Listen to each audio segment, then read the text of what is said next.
Warning, this video contains themes of violence, death, and gang activity. This video is for educational and documentary purposes only. This video is not intending to incite or encourage illegal behavior in any way. Every effort has been made to remove any content which violates YouTube's community guidelines. If you'd like to see an uncut version of this video with everything that I can't show you on YouTube, head on over to patreon.com/traplawross. Supporters of the channel also get access to my recent vlogs with Academics and Adam22, as well as my old deleted King Von videos, and supporters on the $5 tier will also have access to my exclusive 4-part Patreon series where I break down real crimes caught on camera which I could never show you on YouTube. But if you don't want any of that, just sit back, enjoy the video, and hit that subscribe button.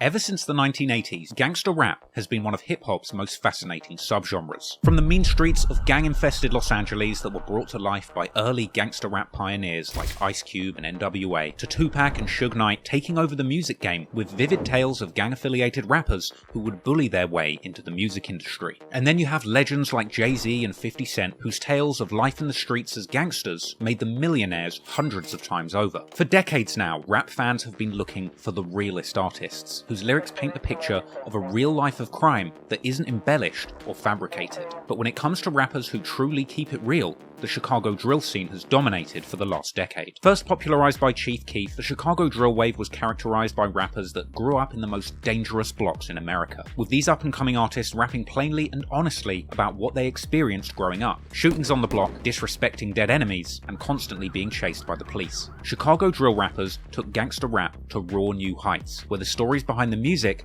could be matched up with the local news reports on the latest homicides. However, what happens when the people doing the killing start making the music too? Because in the years after Chief Keef popularized the violent stories of Chicago gang life, one of those gangsters killing people in the streets picked up a microphone too, and started rapping in the first person from the perspective the actual killer. King Von had a reputation in Chicago as a fearless killer before he'd even started rapping, and it's widely believed, based on the statements he made in his own songs, that Von himself could have killed as many as 7 people in his career as a gangbanger, with more murders even taking place after he got rich and famous, with it being rumoured that Von used his money and influence from the rap game to have old enemies in Chicago killed, and going on a journey which, in my opinion, takes him far beyond a street player who had to kill to survive in the mean streets of Chicago, because if King Von's tweets are anything to go by, he simply loved killing people. And the sheer amount of people that King Von allegedly played a role in killing has led to intense speculation as to whether he was a full-blown serial killer.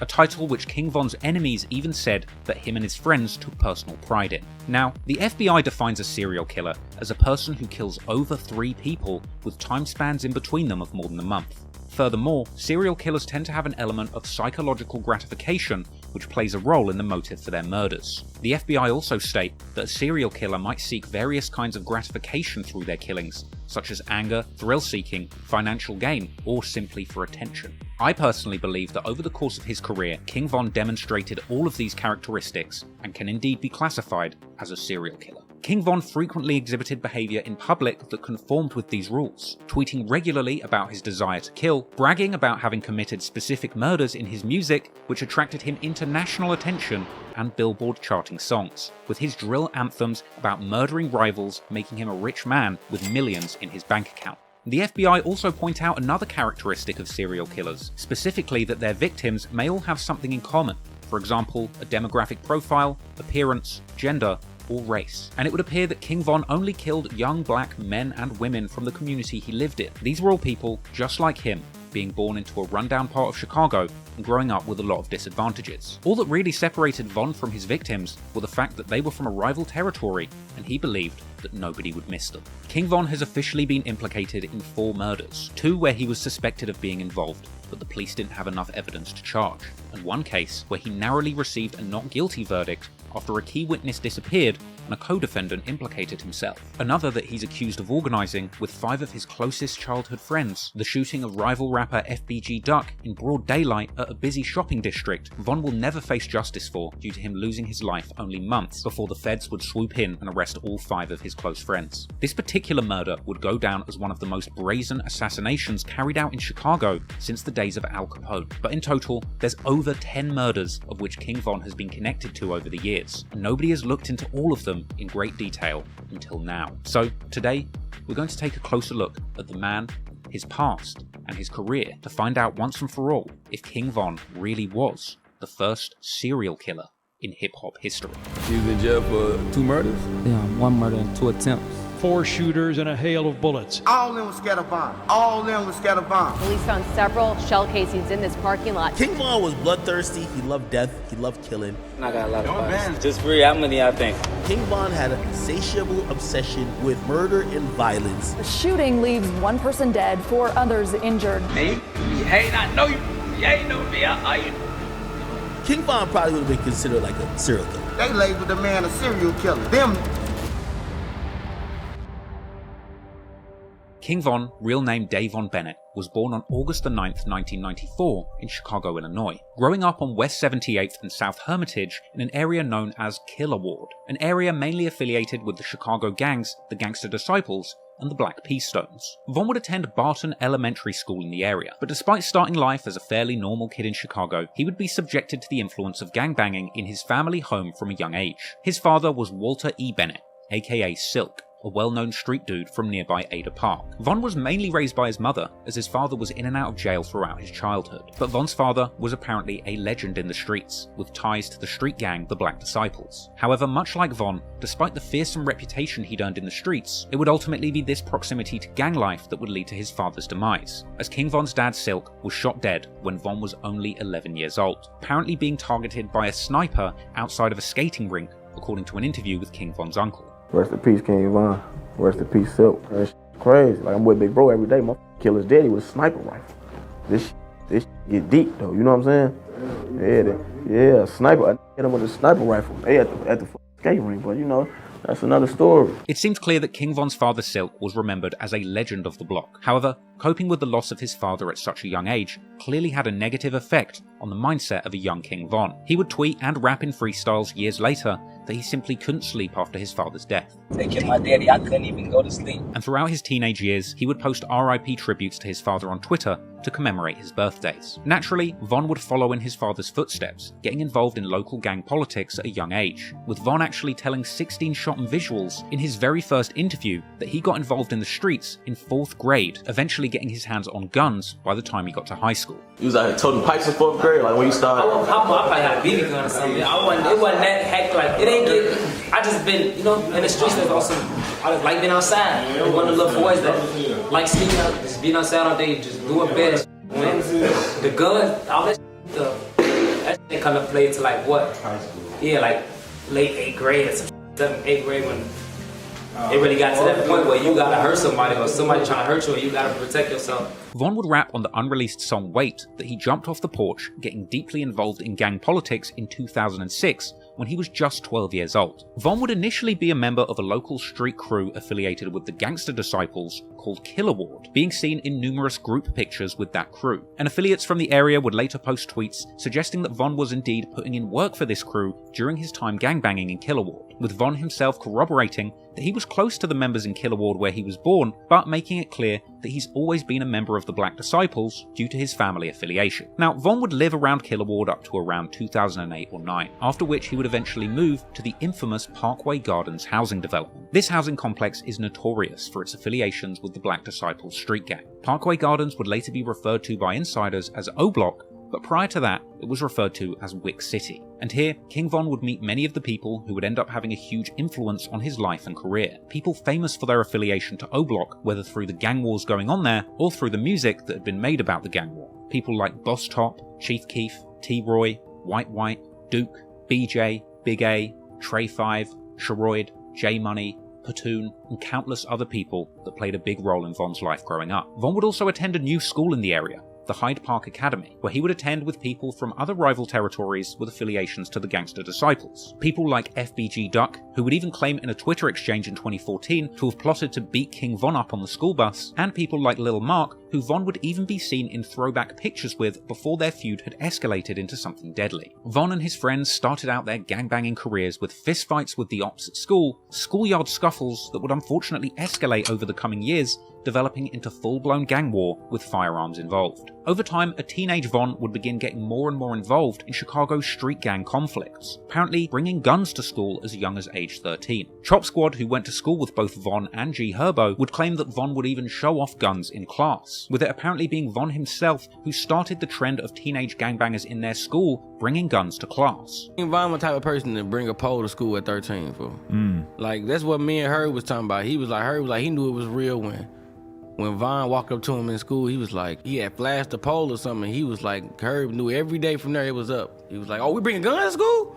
You know what I'm saying? Like, oh, it's on now. He's like, every day from there, everybody brought guns to school. And he's like, Von was the one to start that off. In fact, G Herbo would even later rap about this on a collaboration with Von called FaceTime, saying that Von showed him a revolver in freshman orientation, an experience which led G Herbo to begin bringing guns to school himself too. Now, King Von was apparently out of control as a youngster. According to one story, Von actually did a shooting on prom night whilst wearing his suit, after literally tweeting out that somebody better not try him in his suit. So naturally, you can imagine Von ended up spending a significant amount of time in trouble with the law as a teenager, with large patches of his most formative years spent inside jail cells. Von went to jail for the first time around August 2010 at age 16 for armed robbery, apparently robbing someone for their car at gunpoint. Something that he would actually later refer to on his song Armed and Dangerous, saying that he was arrested on August 11th, 2 days after his 17th birthday, when he was offered 21 to 45 years in a plea deal. Von would end up spending time in boot camp, an intense military-style juvenile program, ultimately rewarding him with early release. But soon after that initial charge, Von would catch another in January 2011, ultimately spending 15 months behind bars as a juvenile, being locked up between December 2010 and March 2012. And during this time of incarceration, Von's best friend T-Roy would tweet calling for his release. Eventually, in March 2012, Von would be a free man once again, but he was only free for a matter of months, from March to November 2012. But during this time, Von would undergo a transformation, going from a gun-toting stick-up kid to a full-fledged killer after witnessing the death of one of his close friends, which, as he put it, turned him into a demon.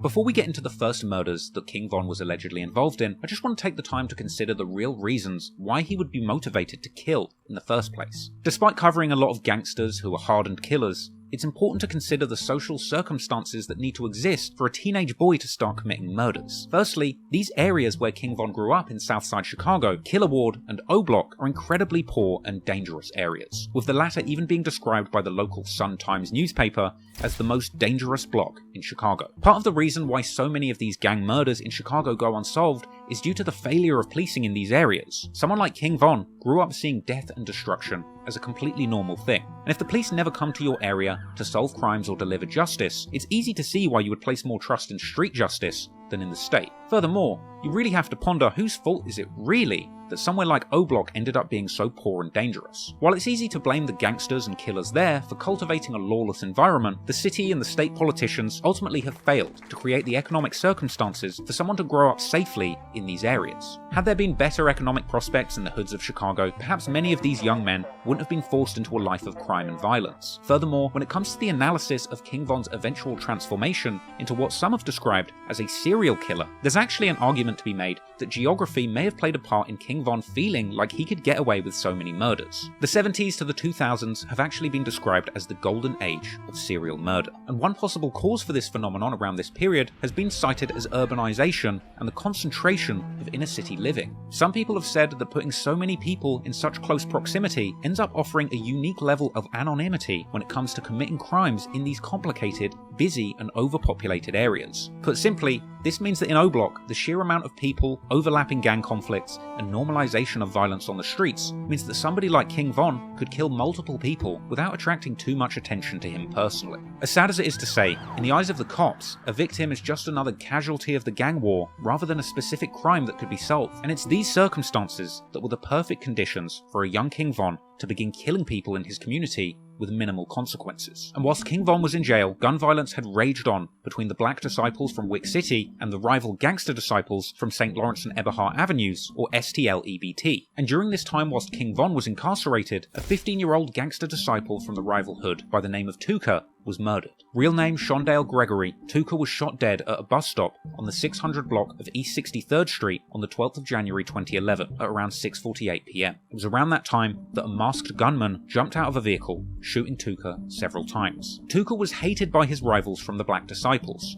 and over the next decade, BDs would continue to disrespect him on social media and in popular songs. And in honor of their fallen friend, gangster disciples from St. Lawrence and Eberhard would rename their area Tuckerville. It's never been fully revealed to the public who killed Tucker, but ever since, there has been intense speculation that a boy named O.D. Perry from Wick City might have had something to do with it. This is partly due to him being pictured regularly with a silver revolver, and the witness report from the Tucker murder stated that Tucker was actually shot with a long-barreled silver revolver. Regardless of whether or not O.D. was really the person who killed Tucker, that didn't really matter, because later that year, on August the 10th, 2011, in an act of retaliation, O.D. Perry was killed just outside Parkway Gardens. He would suffer multiple gunshot wounds, including one to the neck, at about 11:35 p.m. Just like Tuckerville, Wick City was also renamed in the memory of their fallen friend O.D., O-Block, and it's believed that one of the shooters who killed O.D. was a female teenage shooter by the name of Jakira Barnes, or K.I. Following the murder, K.I. would begin to pose on social media with a silver revolver,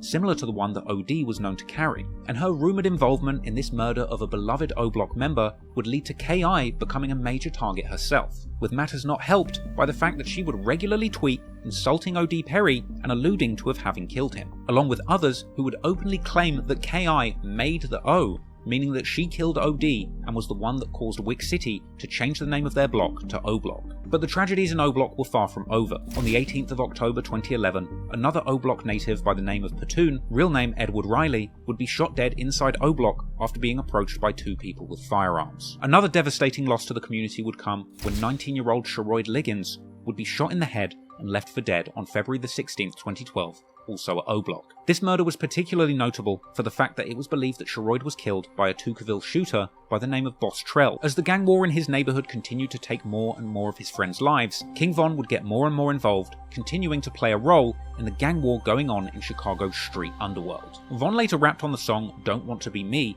that everything changed for him in 2012, and that this is when he decided to get more active in the gang war, with Von saying specifically that the deaths of O.D. and Patoon completely changed his plans and led him to put on a mask and get active in the gang war. Now, there's a lot of speculation about the exact murders that Von was allegedly involved in, and we might never know definitively if he was truly involved in all the violence that he was rumoured to be associated with, but the very first murder that Von was associated with took place on April the 28th, 2012, when a group of 4 men would catch a man called King Doc, real name Marlon Monroe, shooting him as he walked into a convenience store, with Doc apparently stumbling into a patch of tall weeds after the shooting, where he would pass away and lay undiscovered for hours. Doc would eventually be found dead by his 16-year-old cousin, Modell McCambry. Doc would be remembered as an original native of St. Lawrence and Eberhard Avenues, with his affiliation to the area likely the reason that the killers from O-Block would target him, despite the fact that Doc had apparently left the gang life behind him, becoming a painter to get out of the streets. Apparently hurt by the death of his cousin,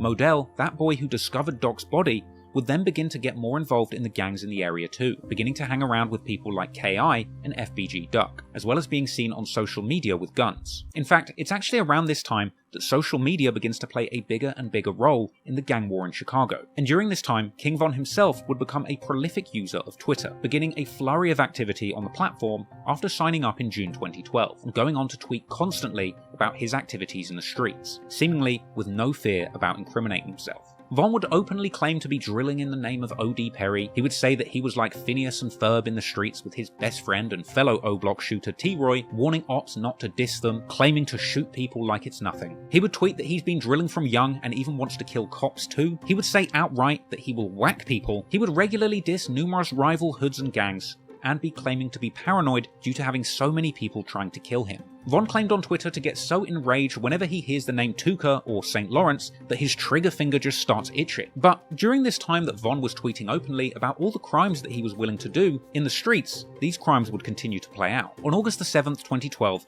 Von would make a tweet saying that homicide is in the air and that it smells like a graveyard. Then, in the early hours of the morning the following day, on August the 8th, 2012, a group of guys from O-Block, rumoured to include King Von and T-Roy, would be out looking for enemies to kill. Dirty Rel, real name Terrell Joshua, an older member with affiliations to St. Lawrence, Eberhard, and Jarrow City, who had actually moved out of Chicago but was back in town, would end up being shot dead and found on a sidewalk on the first block of East 56th Street in Washington Park just before 3:30 a.m. However, in this case, retaliation would come fast. As the day of August 8th, 2012 goes by, That same evening, around 11:30 p.m, King Von is out with his close friend White White, real name Tony Dunn. They would go to a convenience store together on East 63rd Street and South Martin Luther King Drive. Here, Von would go inside the store whilst White White waited outside. At this point, a gunman pulls up, shooting White White in the back, with a police officer on the scene even returning fire and hitting the shooter, who ultimately managed to escape. White White would be pronounced dead in the early hours of the morning on August 9, 2012. This date just so happened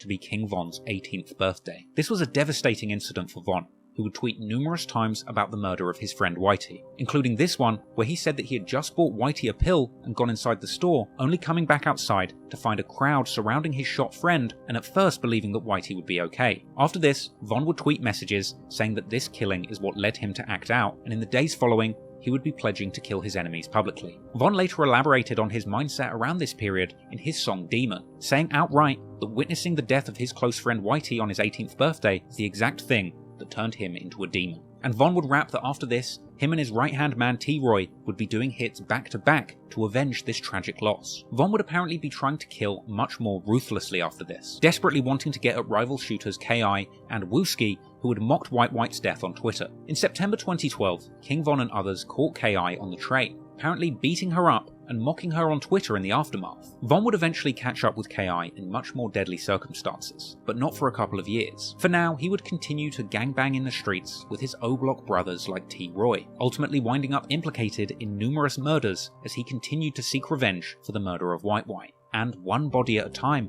building up a fearsome reputation as one of O-Block's most ruthless killers. Chicago drill veteran Tay Capone would tell 16 Shot and Visuals in an interview that if you hung around King Von in 2012, you simply had to accept that you would be in shootouts. If you was hanging with Von, you had to accept everything that came with Von. You had to accept that you was going to be in shootings, accept that it was going to be that, and you had to be with it, you feel me, with Von. King Von was on a mission in 2012 to get revenge for the friends that he had lost to the gang war. Losing OD, Platoon and White White turned him into a demon, he said. So he would spend every day in the streets of Chicago stalking his ops and broadcasting his activities on Twitter for the whole world to see. On September the 6th, 2012, Von would get arrested, even taking selfies for Twitter inside of the cop car. He would post pictures of him and his partner in crime, T-Roy, dubbing themselves the O-Block Savages. In fact, after posting one picture together, one woman from O-Block even suggested that Von and T-Roy stop being photographed together in case somebody sends it to the police. Von would tweet how him and T-Roy's names were ringing in the streets and that people were praising them for doing their thing, regularly using this as a catchphrase to refer to his drilling, tweeting warnings to the ops that he's about to go on their block and do his thingy thing, telling them that they have 2 hours to clear the streets and promising to blast them on sight. Von would even reflect on a conversation that he had had with T-Roy, saying that they can't die soon because they know they're going to hell for all the bad things they had done in the streets. Von would even openly tweet about shooting up Dunbar High School around this time. And unsurprisingly, he would continue to be in the eyes of the law, being picked up in October for battery. But little did the police know just how serious Von's crimes were about to get in the coming weeks. On the 13th of October 2012, Von tweeted that he is about to pop these pills and spaz out on somebody, expressing frustration that he hasn't taken anybody down for a while and saying that he's getting dry, perhaps a tweet with a double meaning that could refer to sex or murder. That very same day, Von would tweet that his ops party tonight is getting cancelled. Later, Von is tweeting asking for somebody to come and get him. And 30 minutes later, Von tweets simply, "Ha," followed by 45 Glock me. That very night of October the 13th, 2012, Modell, that same teen who had found the body of his cousin King Doc dead just 6 months before, would be walking down the street with another one of his cousins on their way to meet a girl, when just before 9:30 p.m, somebody approached them on foot, opening fire. Modell would be shot in the chest and later pronounced dead in hospital. No one was ever charged with this murder or attempted murder, but many years later, police documents would be released revealing that King Von himself was positively identified by a witness as the shooter, with T-Roy apparently at the scene too. This meant that King Von was the prime suspect in the murder. And not only that, but King Von would tweet immediately after the killing. Now, it's important to remember that Twitter timestamps run on Universal Coordinated Time. That's the same as UK time, and that's where I'm reading these tweets from, which is 6 hours ahead of Chicago time. So for me to get the exact time of a tweet that was made by King Von or KI or somebody else in Chicago, I have to take the time that it shows on Twitter and -6. I'm telling you this because Modell was shot at around 9:30 p.m. That means that King Von tweeted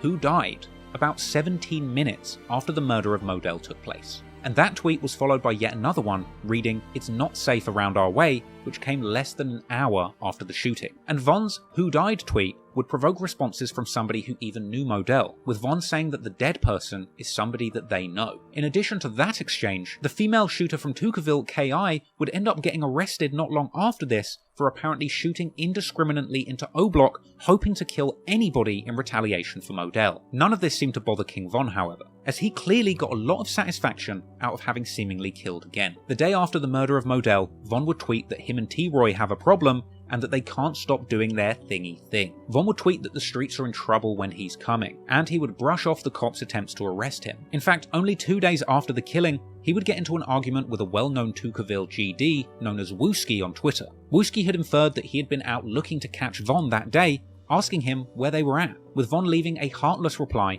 saying that he was getting t-shirts made for Modell's funeral. Unsurprisingly, Von would find himself on the radar of the police following the murder of Modell, getting picked up for unlawful possession of a firearm and being questioned in October 2012, with Von later tweeting that the cops grabbed him and warned him to be careful. Apparently the cops even told Von that when they question their ops, they all talk about him and T-Roy, suggesting that their names are feared in the streets. Von would even tweet after that his own mother was beginning to hear the rumours about his violent behaviour in the streets and she was trying to put him on punishment. But Von wasn't deterred, and he kept using Twitter to increase his reputation as a killer. The following month, Von would be sending unprovoked Twitter ats at Wooski asking if he knew who killed Modell, provoking responses from numerous ops who wanted to see Von dead, including Wooski and K.I. And to me, this is where we see King Von really beginning to take pleasure in killing. For years to come, he would tweet mocking Modell, saying it's messed up what happened to him and that he's a straight sucker. It's this sort of behaviour where I believe that Von crosses the line from a normal gangbanger killing to survive to a full-blown serial killer who is taking the lives of others systemically for his own personal gratification. At this point, Von has already satisfied the conditions of being a serial killer, having allegedly killed more than 3 people in different locations with large periods of time in between the killings. And his tweets express a clear tendency to take pleasure in killing and a desire to show the world what he's doing. In a way, King Von's purpose in life at this point in time wasn't just revenge and murder for sport. It was about doing these crimes and giving the world clues about what he had done. And as the story goes on, you'll see King Von constantly hint towards his crimes on social media, in his music, and even on television. But now, the pattern had emerged, and Von clearly had a thirst for blood. He was becoming a talented shooter and not facing any consequences for these crimes. And so, in the coming months, Von would be rumoured to have been connected to at least 3 more murders, with the police only catching up to him when it was too late. In late 2012, Von was earning a reputation as a feared shooter in the Chicago gang wars, something he would be more than happy to broadcast to the world. Von would be seen in clips posted to social media, sliding in cars with his partner in crime T-Roy and others, throwing up gang signs and saying that they're smoking Tuka. Yeah. Yeah. Look. Zico. Both of the Zardells. And he'd be seen with his boys mobbing deep in trap houses. What's up?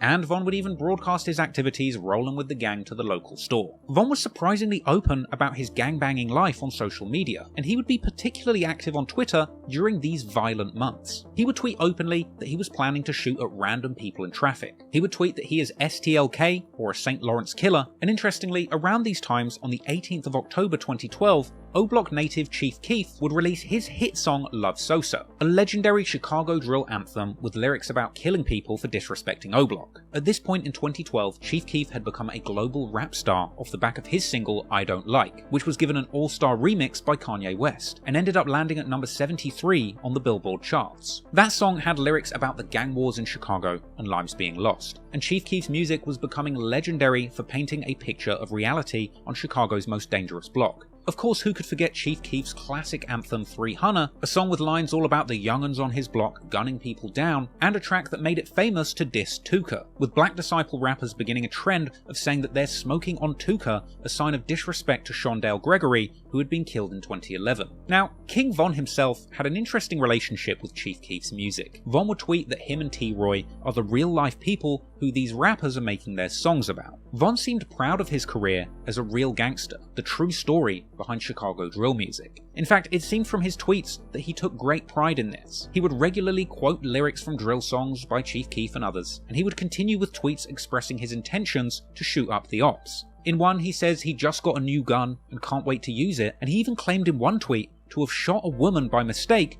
trying to shoot at a man, ending the tweet saying, "I don't care, same thing to me." It seemed that Von really had to tweet pretty much any street activity that he was involved in during this time. He would tweet that he hasn't touched or seen a revolver in a while, and on October the 29th, Von would tweet saying that he was avoiding T-Roy because he was winning, presumably referring to T-Roy having a superior kill counter. So Von would tweet literally saying that he was trying to catch up with T-Roy's kill counter, saying "give me until Friday." And just the day after this tweet, he would find what he was looking for. On October the 30th, Von would tweet that it's his main man T-Roy's birthday. And later that day, Von tweeted that he was drilling like OD. At 8:45 AM, Von tweeted, "check the stats," a reference to who has the most bodies in the ongoing gang war.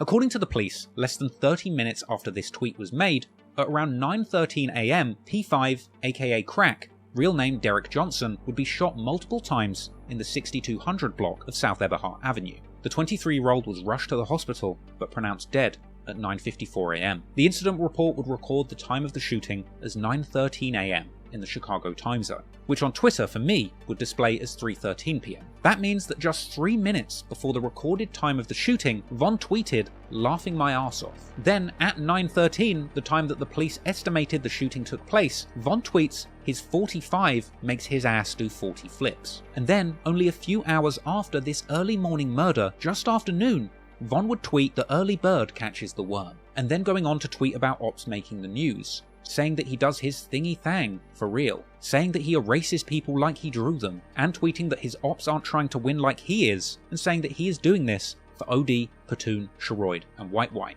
Von would claim to be finding a lot of things funny that evening, once again tweeting numerous times that his 40 made someone do 40 flips. As the days went by, Von's tweets would get even more bold. Just the day after the murder, he would tweet pondering whether he was messed up in the head and indicating that he thinks he's gone crazy. Things would get even more incriminating just 2 days later when Von put out a tweet reading, "Damn, Modell got killed in October, and Crack, who's gonna get killed in November? Stay tuned." And he would tweet RIP Crack and Modell, as well as tweeting asking when the funeral is. Von would even reply to KI and Wooski, who tweeted each other about going to a funeral, with Von saying that he was on his way too, and even offering them a ride. Von also tweeted at Wooski asking if he knows who made Modell World or Crack Crew, another reference to crews renaming themselves after a fallen member who's passed away. Now at this point, Von is establishing a clear pattern, getting the location of his targets, shooting them dead, and then celebrating publicly on Twitter. And within only a few weeks of the P5 incident, yet another high-profile murder would take place, with Von's involvement having been debatable, but his Twitter account telling a very different story. In November 2012, King Von would be tweeting openly about killing. He'd say that he was the go-to guy for hits in his area. He'd also say that he was the captain of the drill team, tweeting about murder and homicide, saying that he's a hitter by himself, and that the whole of O-Block are coming for their ops. He would even tweet that he was sacrificing people, as well as bizarre tweets about how much he liked cereal, something that I personally believe was a coded message indicating that Von was beginning to see himself as a serial killer, something that he would continue to do throughout his career. From here, Von would continue tweeting about wanting to shoot his ops in the face and get up close and personal, alluding to committing murder and tweeting that he had big balls and does things that other people would only dream of doing. King Von would boldly tweet that he will never get convicted of a murder, saying that he would never set himself up to go down for a body. He would mock his ops, saying some make it out alive and some make it onto the news and die. Also during this time, Von would even react to Barack Obama winning the 2012 election, something ironic considering the fact that Michelle Obama apparently also hailed from O-Block. But even in celebrating this monumental news, Von would also tweet that a black president with ties to his city simply wouldn't stop him from killing his ops. On November the 7th, 2012, Von would tweet about bodies dropping and beating the case. Later that evening, he would tweet that he was out sliding with T. Roy, who he himself would also tweet saying that he's about to go and get his gun, before replying to KI, who had just tweeted a list of a bunch of names of people associated with O-Block who had been killed, with T-Roy retaliating, providing his own list of people from KI's hood who they had apparently killed, as well as tweeting #bang just after midnight. Then, the following morning, the news would report on the shooting of a 17-year-old by the name of Rodney Stewart, aka Boss Trell. Boss Trell had been found with a gunshot wound to the head around 6:50 AM and was immediately rushed to hospital. And he would even remain alive for several hours, during which time he was visited by friends from the neighborhood like FBG Cash. But while Boss Trell was in the hospital fighting for his life, Von and T-Roy would be tweeting. T-Roy tweeted "man down" only hours after the body was discovered, with Von tweeting #thestruggle, prompting T-Roy to infer that Von was behaving like the police. Von would follow up on this tweet, saying that people aren't dying on time, and T-Roy would also tweet mockingly, saying "no, Trell, stay alive."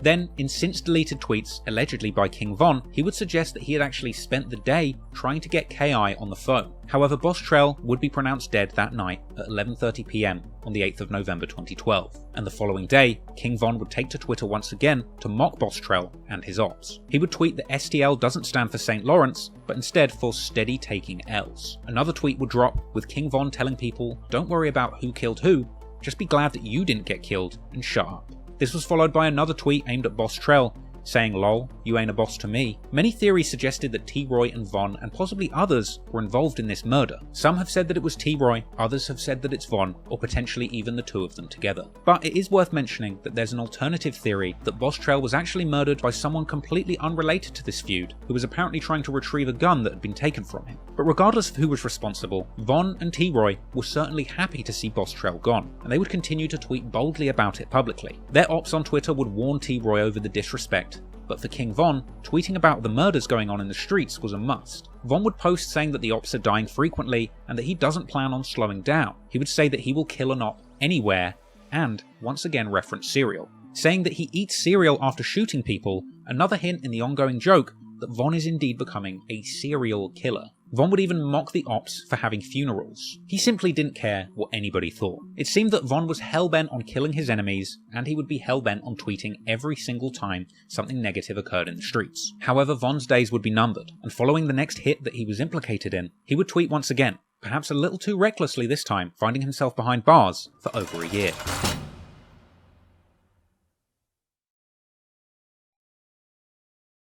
After the deaths of Modell, P5 and Boss Trell, you would think that King Von would have kept a low profile, but no, he would continue to tweet suspiciously while the killing continued. However, when the next person lost their life, King Von's tweets would go to a whole nother level of self-incrimination, and he would actually find himself on the wrong side of the law. On the 19th of November 2012, 32-year-old man named James Holman, aka Lil James, would be standing on his porch on the 6000 block of South Michigan Avenue around 8:20 PM. At this point, 4 people would approach his property, opening fire, shooting him in both the arm and chest, with him being pronounced dead in hospital less than an hour later. Only 23 minutes after this murder, Von would tweet, "Man, not on anything," followed by another tweet reading, "clown ass." Von was mocking somebody, but we didn't know who or what for. Meanwhile, T-Roy would put out a tweet asking if somebody got shot yesterday. And then, only 6 hours after the shooting, Von would tweet that he kills GDs often. And then, in another rare deleted tweet that somebody else from O-Block quote tweeted just 21 minutes later, Von would apparently brag that he has killed 5 GDs and shot 10.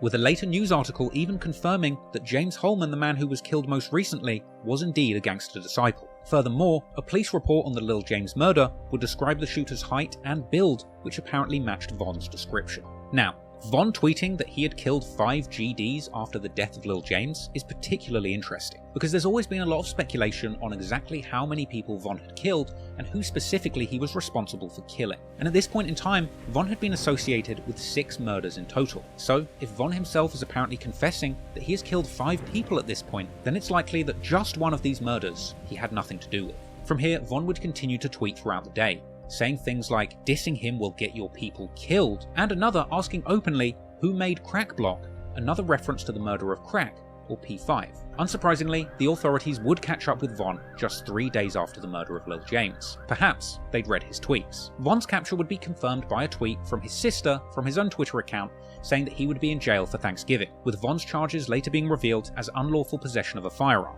Numerous mugshots of Von would later circulate online, and Von would end up in jail for over a year, for a period spanning from November 2012 to February 2014. And in the meantime, his mother, sister, and friends would all tweet from his Twitter account calling for Von's freedom and keeping his name alive. However, Von's sister would also tweet that Von told her that when he gets out of jail, he's just planning on killing more people. And ultimately, none of the more serious charges would even stick to Von, and he would eventually end up being released back onto the streets of O-Block, where he would, as expected, immediately get back to doing what he loved, drilling and then tweeting about it. King Von's sister would announce from his Twitter account on February the 11th, 2014 that he would be home from jail tomorrow, with footage of Von cutting off his ankle monitor and throwing up gang signs circulating online after his release. When he got back out, he would be back on the streets and involving himself in gang politics once again. His first tweet out was dissing the ops, of course. He would also openly wonder where T-Roy went, as apparently his partner in crime had ended up in jail himself during this time. Also upon his release, Von would also tweet at famous names in the Chicago drill scene like Boss Top, Lil Reese, Chief Keef, E-Day, Rondo No. 9, and Capo. He would then go on to diss two people that he allegedly killed, Modell and Crack, but at least initially, it didn't appear that Von was able to commit any more acts of violence, because apparently, following his release, he would wind up on house arrest for a short period. But that didn't stop him from posting pictures of himself at home, dissing Tuka with a gun sticking out of his pocket. Pictures of Von with famous BD hitters like T-Roy and D-Rose would circulate around this time, with the likes of Chief Keef even reposting them as a sign of respect for the most feared local shooters, with Von also sharing pictures of his crew to Twitter openly, with the caption simply reading, "gang members." Von would also tweet about it being a very scary year for the ops, even tweeting disrespectful collages featuring photographs of rivals who had been killed recently. Von didn't care one bit what he was posting on Twitter, and honestly, it didn't seem like the police cared either. Von tweeted openly that he will kill someone on St. Lawrence, promising to shoot ops in the face and kill them fast, dropping mocking tweets about people he had allegedly killed like Modell. He would pledge to drop even more bodies, even tweeting that he was shooting as soon as he got off house arrest, and tweeting that he just got a new gun and he wanted to do a drive-by with it. Now, on March the 25th, 2014, GD rapper Lil Mark, associated with a crew called 051, would drop a song called No Competition. This would be a remix of Black Disciple rappers Lil Durk and Lil Reese's 2013 song Competition. Lil Mark would essentially use Lil Durk's beat to diss him and his OTF crew from Lamron. But it wasn't just Durk that was getting dissed. Lil Mark would diss numerous people associated with the Black Disciples, including people from both O-Block and an affiliated crew of BDs known as 600. Lil Mark's song would mock OD Perry and J Money and see him rapping openly that he is a Black Disciple killer, as well as proudly repping his affiliations to his gang set 051 Young Money. This song made Lil Mark a huge target for both O-Block and 600. And around this period, King Von would frequently tweet that he was in traffic, riding around the city, armed and looking for ops to kill. On March the 28th, 2014, Von would tweet that he was in traffic, tagging D-Rose, an infamous shooter from the O-Block affiliated set 600, with D-Rose himself tweeting that the cops hate to see Von, T-Roy, and him all together. Von would tweet gunshot emojis around 10 AM on the 28th of March 2014, and only a few hours later, that very same day, around 1:30 PM, it's believed that a large group of gang members were riding around in a silver minivan with Florida license plates, most likely a stolen car.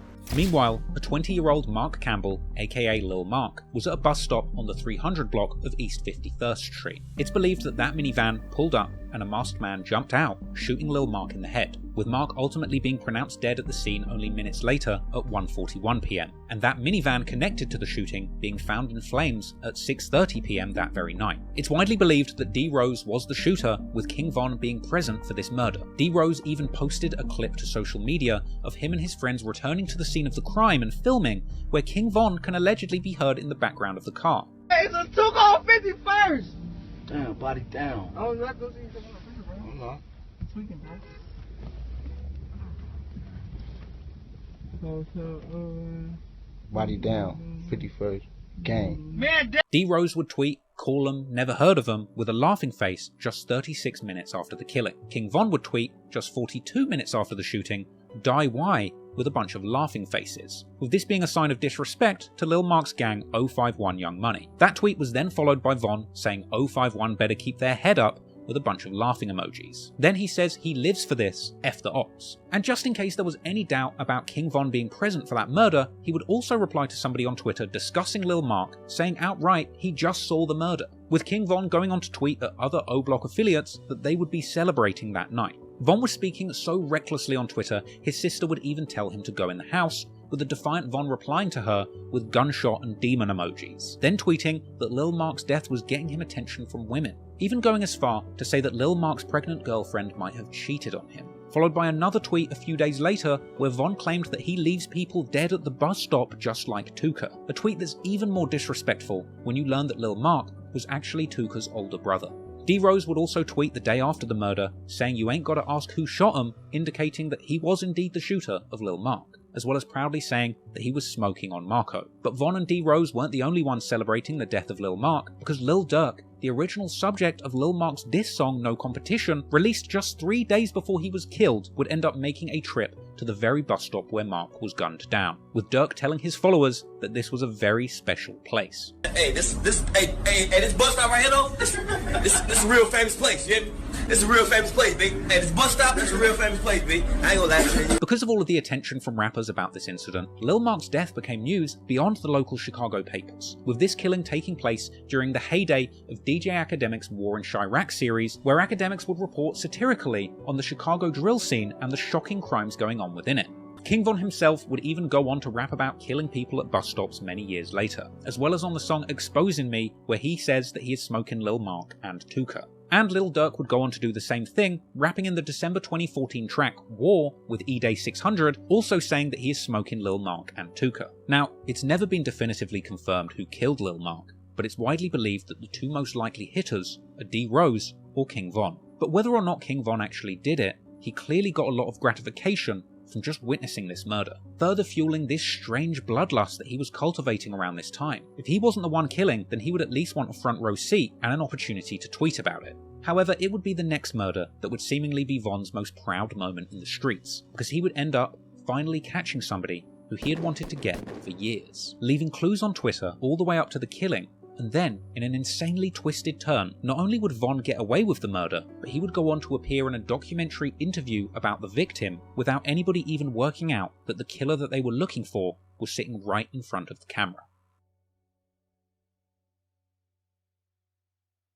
17-year-old gangster disciple Jakira Barnes, aka K.I., was a legendary figure in Chicago gang history, with the Chicago Sun-Times describing her in a prominent feature as a prolific female assassin in the Chicago gang war. K.I. has been described as the real-life Snoop from The Wire, a reference to the masculine female killer from HBO's crime drama. K.I. herself had been close with Tuka growing up, and her rumoured involvement in the killing of O.D. Perry in retaliation would make her feud with O-Block deeply personal. No doubt King Von was obsessed with K.I. Von and K.I. would have extensive back and forths on Twitter, with it being unclear whether he was trying to date her or kill her. Their first interaction occurred on September the 25th, 2012, when Von would tweet claiming to have beaten up an op girl on the train, with K.I. replying to this saying their arm, ear and face were injured, but she's not bothered because her gun will put a hole in her ops' faces, with the tweet the following day indicating that she had perhaps shot at Von or somebody that he knows. They would go on to have a back and forth, with Von asking K.I. if she's a gangster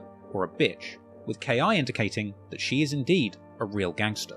Von would go on to reply to her posts shouting out her gang, asking her why he never sees her when he spins the block, with K.I. replying that Von can die just like White White, with Von saying she better kill him because he will kill her and she doesn't have the good aim like he does. That same day, K.I. would tell her followers to retweet if they think she looks good. King Von retweeted it. K.I. would tweet saying that she'd beaten up someone from O-Block and that they should go and tell Von that she is tough. This would prompt a reply from Von, where he would say he can tell that she's tough, and jokingly asking her if she's looking for a boyfriend, as well as expressing doubt that she had even beat up his friend, with her replying saying she'd caught an O-Block member on the train who had denied being from there when beaten up, with King Von's sister chiming in claiming to have been there too, and K.I. saying that her victim didn't even punch her back. All this provoked a sarcastic reply from Von, where he said that he thinks he was falling in love with this fighting female. Von would later post tweets where he said that he's going to treat her right if she becomes his wifey, and later beginning to regularly refer to her as wifey. When K.I. replied to Von, Von would say that he has her on his mind a lot and that he misses her, even telling his sister that he wanted to marry K.I. Now, many years later, somebody on 4chan would claim to have hacked K.I.'s private DMs on Twitter, and revealing that around this time, Von had DM'd K.I. asking her if she wanted to hook up, or more specifically saying he wants to nail her. She would reply saying she's not interested, to which Von replies, when all of this is over, he will have her. More alleged tweets would see K.I. asking Von straight up if O Block are plotting to kill her, to which Von replies, he's not gonna lie, there are people looking to kill her. But Von would say he doesn't think he can kill her because he thinks she seems cool as hell, even having the nerve to ask her when she's going to stop gangbanging. Ki would reply saying she's not going to stop, calling King Von a goofy and asking him when he's going to stop. Von would laugh and tell her that he's gangbanging until he dies, and that he will never lose or quit, with Ki ultimately agreeing with this and saying that she's planning the same thing, before mocking Von, saying he must feel really threatened by her, and questioning if he really thinks they can kill her. Von replies saying that they're trying to kill anyone, they're not just desperate for her specifically, before revealing that he had apparently had his gun on him when he beat her up on the train, but saying he didn't kill her because the police were there along with a woman from his block, with Von saying that if he really wanted to kill her, he would have took his chances and shot her in the train or the street. In response to this, Ki would reply, come and get it, because she's ready to go to war with anyone, with Von clapping back, questioning why she takes things so seriously. After this alleged private exchange, Von would reply to a public tweet of hers dissing O.D. Perry, and reminding her that he beat her up, even saying that he wishes he'd spat on her afterwards. Now, Von began to use Ki pretty much for entertainment, beefing her on Twitter whenever he was bored, but Ki would be looking for Von in real life, however. Von would tweet that he has his ops scared at the corner store, and Ki would reply saying that she's on the way looking for him, also tweeting asking where he is, with Von replying sarcastically telling her to be safe in the streets. More alleged leaked DMs between Ki and Von would emerge, with Ki asking Von where he was, with the two of them seemingly arranging a shootout, with Ki even asking if T-Roy can come too. Ki later claimed to have walked through O Block and not seen a soul, with Von saying that they're too busy to have a shootout right now. Von would later allegedly DM Ki, telling her to call him when she's ready to put a dress on and let her hair down. They'd keep going back and forth on Twitter publicly, building up this insane public history. Ki tweeted that she was going to the store, and Von would warn her not to. Von would tweet reminding her that he had beaten her up on the train, with her saying that he's been hiding ever since. Von would clap back, asking when she's coming back to his block for a date, and Ki would then remind Von of all the times that people from her side had beaten him up. Other O Block members would tweet their intentions to kill Ki too, and she would tweet that she wants to see King Von face to face, and Von would reply, she really doesn't. One tweet would see Von say that he'd spent all day trying to get Ki on the phone, and that her voice sounded sexy. Even after Von went to jail in 2013, Von's sister would tweet at Ki, saying that Von had asked her to go and visit him in jail, with Von's sister later suggesting that she had even had a fistfight with Ki, and saying that she will see her on 63rd, perhaps for another fight. When Von was released from jail in 2014, he would tweet at Ki and ask if she missed him, with her replying, asking when they're meeting up, and adding 4 gun emojis, with Von expressing disappointment that Ki didn't come and see him in jail like he'd asked. Now, bear in mind, tweeting at Ki was one of the first things that Von did upon getting out of jail. He tweeted her twice before he had tweeted at Chief Keef or any of his actual friends from O Block. He was obsessed, but Ki would continue to mock Von, asking him how it felt for his friends to die while he was in jail, even retweeting Von's own tweet saying rest in peace J Money, and going on to insult him in a tweet of her own. This was a reference to Von's friend J Money from O Block, who had been killed in September 2013 whilst he was in jail, with Von retaliating, saying rest in piss to Crack and Modell, with Von even later tweeting that he can't be mad at women unless they're ops, in which case they can die, and another tweet saying how desperate he was to catch a female op.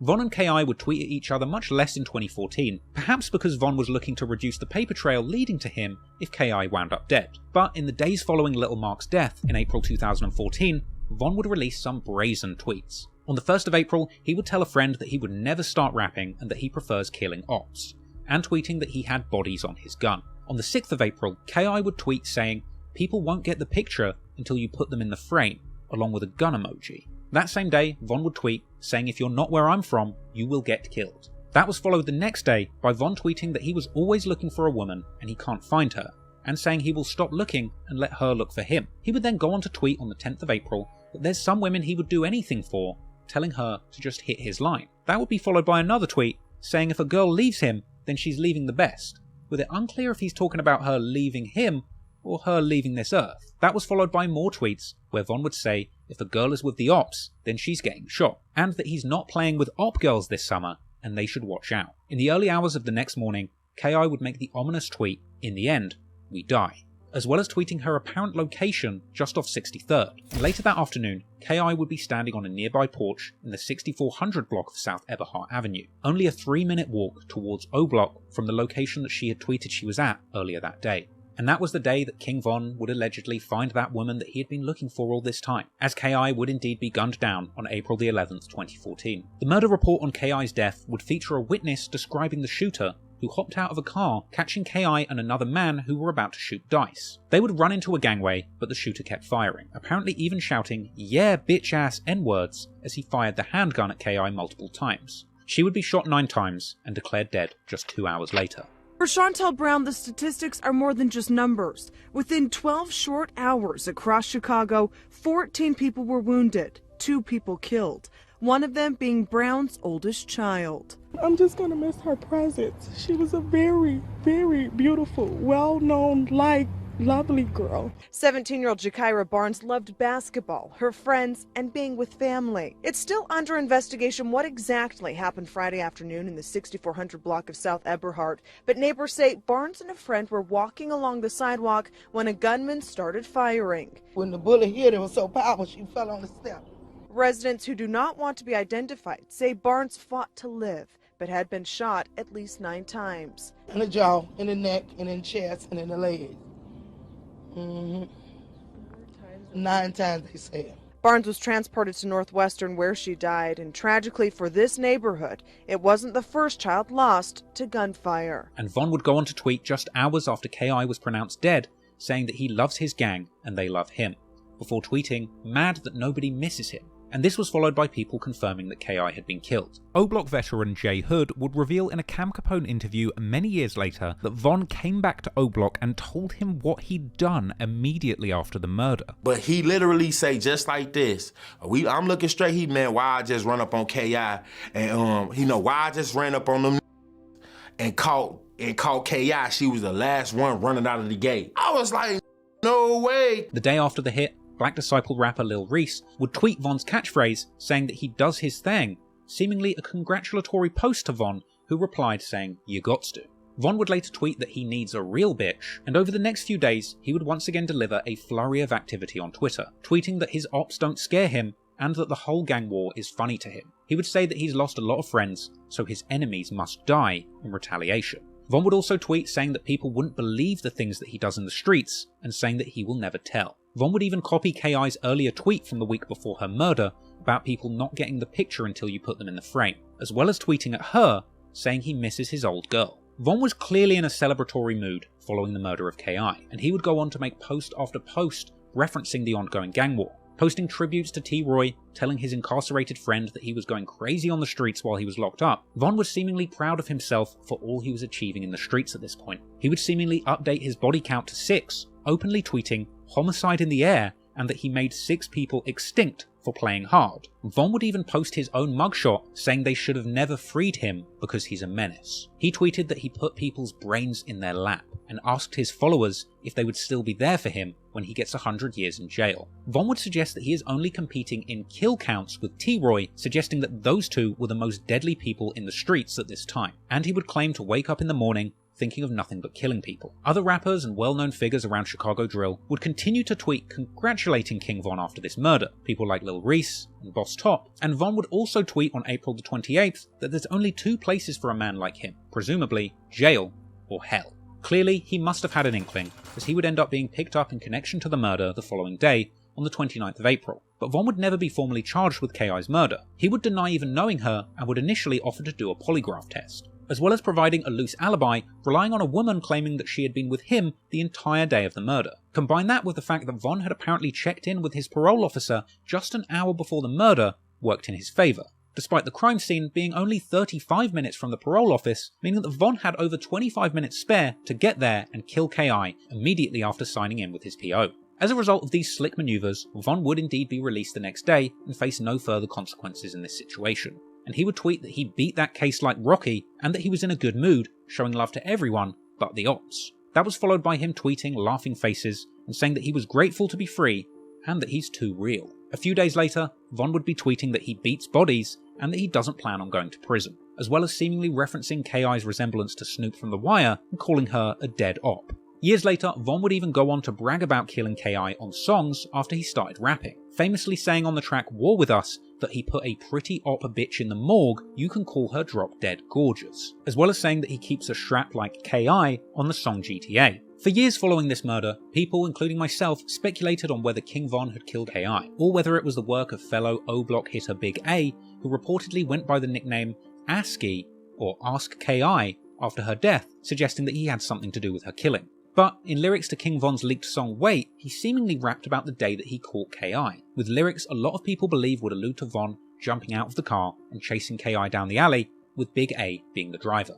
Von would also rap on the song Cousins that he kills women and men and can't tell the difference. But it wasn't just Von. Lil Durk would also rap in December of 2014, the year that KI was killed, on the song War with E-Day, seemingly suggesting that he had owned a gun that was used in KI's murder. Now, rapping about someone that you killed is one thing, but King Von actually went on to do one of the most psychopathic things I have ever seen. Because on May the 23rd, 2019, a documentary about KI would air on A&E titled Secret Life of a Gang Girl. This piece goes in depth into the life of KI, exploring her motivations to become a gang member despite being a petite young woman, as well as interviewing some of the people that knew her during this time. And that documentary about KI would interview none other than King Von, who was featured prominently in the documentary, and if you ask me, he was just straight up trolling the TV crew, who clearly hadn't done their homework. Von would appear in the show, portraying himself as having been an infatuated admirer pursuing KI for nothing but romantic reasons. And the fact that the film crew didn't even have an inkling that Von was responsible is just crazy to me. And it's not like the info that he killed KI wasn't already circulating out there at this point. Because while Von is in jail for his next murder in 2016, word of his story as a shooter in the Chicago gang war would spread on the edgy message board 4chan, where a gang-obsessed 4chan member would claim to have accessed KI's private DMs, exposing those private messages which we already saw between King Von and KI all the way back in 2012. With this deranged 4chan user even replying to friends of KI from her account who had continued to DM her after her death looking for closure, with that 4chan hacker writing a lengthy post claiming to have been told by a friend of KI's in the DMs that they believed King Von was her killer. Bear in mind, this information was floating around all the way back in 2016, 2 years after the murder and 3 years before the documentary. However, eventually, a whole year after Von's death, in 2021, the Chicago police would release documents revealing that they believed King Von himself to be KI's killer, with apparently multiple witnesses pinning Von as the shooter, but unfortunately, the state decided not to prosecute, stating that the case simply wouldn't meet the burden of proof to secure a conviction. So, King Von would be released back on the streets after having allegedly killed the girl he had seemingly spent years hunting down. But only a month and a half later, Von would go on to catch yet another murder, which would finally land him in jail, and just briefly putting a stop to his serialized killings.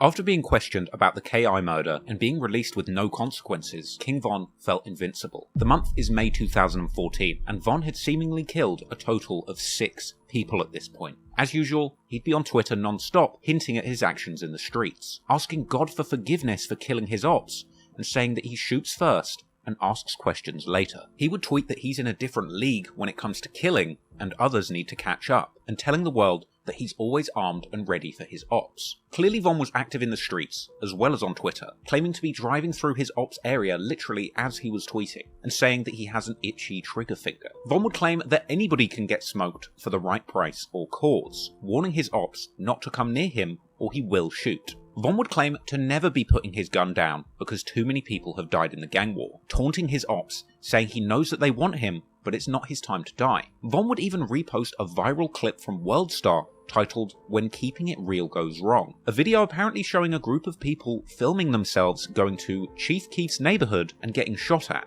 A clip that people would later claim was actually King Von doing the shooting. I mean, just imagine having the balls to shoot at people and then retweet the Worldstar video of you shooting at them. The same day as this, Von would claim that he's buying guns with 100-round magazines and wondering who he's going to shoot, as well as saying that he'd been gangbanging all day and now he's tired out. The following day, Von would tweet saying that others wouldn't do half of the stuff that he's done and plans to do in the streets, and Von would say that he plans to keep scoring until he wins. Only 2 days after that, Von would find himself attempting to score again. On the 29th of May 2014, an afternoon party would be going on at 5722 South LaSalle Street. Von would attend this party where he spotted 2 members from the rival gang. At this point, the mother of the person whose birthday party it was apparently told Von not to start trouble in her house, with Von saying that he wouldn't and leaving. Von would leave the party and go and get a friend, Big Mike, apparently telling another person who was still at the party on the phone that he was coming back and that they should take the children inside.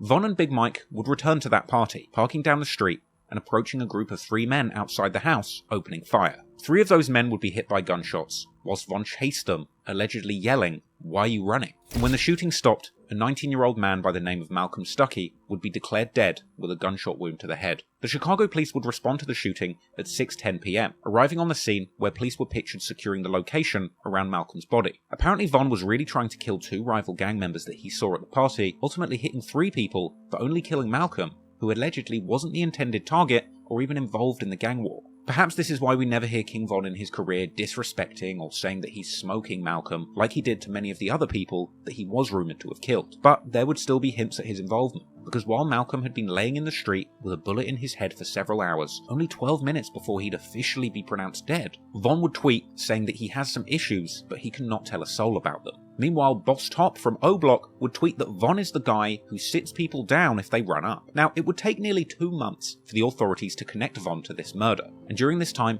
he would continue to be prolific posting on Twitter. He would tweet that he was on the block with his gun in the early hours of the morning, just the day after the murder of Malcolm, and tweeting that all of the things that people are hearing about are him. He's the one responsible. He would tweet saying that he's killed so many ops that he doesn't have any more feelings. He'd also tweet that it's all fun and games until somebody you know is no longer breathing. And he would tweet saying that he did all of this on parole and just wait until he gets off, with a demon emoji. And in another deleted tweet that was apparently reposted by somebody else, Von openly tweeted saying that he wanted to go on an all-out killing spree. However, King Von's crime spree would ultimately be cut short on prom night of all nights. Von would be pictured holding a gun at O-Block in his suit in the hours before prom, and he would even tweet warning people not to try him while he's dressed in his suit. Von would then end up doing a shooting in his prom suit with witnesses describing his outfit, ultimately leading to his arrest. Von's last tweet would be on June the 7th, 2014, the ominous statement, "Loose screws get nailed." He would end up being arrested on firearms charges on prom night, and then the following month, on the 22nd of July 2014, Von's accomplice in the murder of Malcolm Stuckey, Big Mike, ended up getting charged with murder and being taken in for questioning by the police. Then, 2 days later, on July the 24th, 2014, King Von, already in jail, would be charged with 1 count of first-degree murder for the killing of Malcolm Stuckey and 2 counts of attempted murder for the other 2 people shot in that incident. Von's arrest for this crime would attract significant media coverage, and he would remain in jail awaiting trial from June 2014 to December 2017. And during that time, his people would tweet from his Twitter account saying that they missed him, asking for visitors to come see him on his birthday, and posting clips and pictures of him in jail during his visits. Let's go.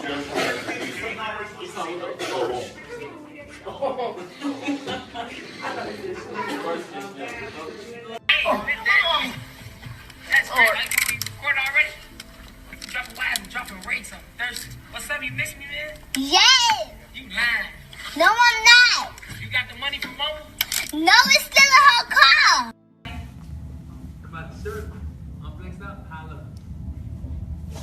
You're ugly. You just gotta bring your regular soda. But don't be stank. But while Von was in jail, he would raise hell, apparently helping to start a huge fire on the wing in April 2017. He would constantly get into fights with his ops, apparently never turning down confrontations. That's why I can say Von had over 20 fights in that. He was.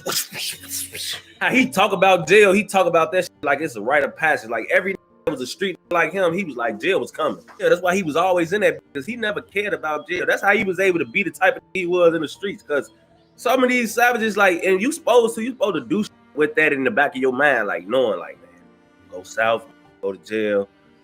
Well, shorty sliding up on like the police don't even exist. He is smoke you broad day. Von would remain in jail for an extended period of time, around 3.5 years in total. And during his time in jail, he picked up the nickname Grandson, apparently for his resemblance in image as well as temperament to the Black Disciples founder David Barksdale, also known as King David. It's obvious that King Von took a lot of inspiration from the original founder of the gang that he repped, the Black Disciples. Not only going by the name King Von, but also frequently saying David Barksdale's nickname, often ending sentences by saying, "on King David." On King David. Also, while Von was in jail awaiting trial, the conflicts in the streets would continue to play out, and Von would eventually get the worst news imaginable. His right-hand man, T. Roy, would be shot and killed in a convenience store on Valentine's Day 2017. Von's people would post Twitter tributes memorializing his friend and favorite shooter. and Von would later open up about the very moment that he got the news about T-Roy's death while he was in jail. Yeah, R.I.P. T-Roy, man, that was my best friend. I got that nigga on my neck.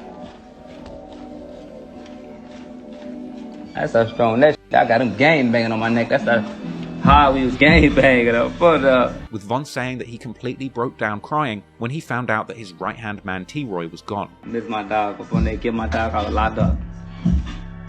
Killed me, I broke down. I ain't cried so long. But every day, this my you know, I'm in jail. I'm fighting the murder and shit. I call it every day. This my right-hand man. So I'm telling him like, all right. Now since he go, we can tell him he getting that. Man, I'm gonna get you out, Von. I'm gonna get you out, man. Whatever I gotta do, I'm gonna get you out. I swear to God. You know, but we in the streets, you know how that shit go. So he trying to hustle, he trying to rob, all type. He doing whatever he can do. I'm gonna get you a lawyer, bro. I got you, you know. He be telling me, give me a shot. I be calling, man. Don't even worry about it, man. Just look, just you make sure you know. I mean, I'm gonna figure this shit out. Just be cool out there. I call folks. It's like. This on like Valentine's Day, you see what I'm saying? I call my mama back. And she crying and shit. Ma, what the f you crying for? You good? You see what I'm saying? She, ooh, they shot T-Roy. T-Roy got, oh, what? Ooh, what? Oh, look at the phone. You know how that shit, you in jail, you can tell, hold on, what? Alright. Now we calling around. What's going on? He got hit once, some shit, ooh. Oh, damn. What the f going on out there? I'm T-Roy got shot. Look, this is the thing. Y'all don't know T-Roy.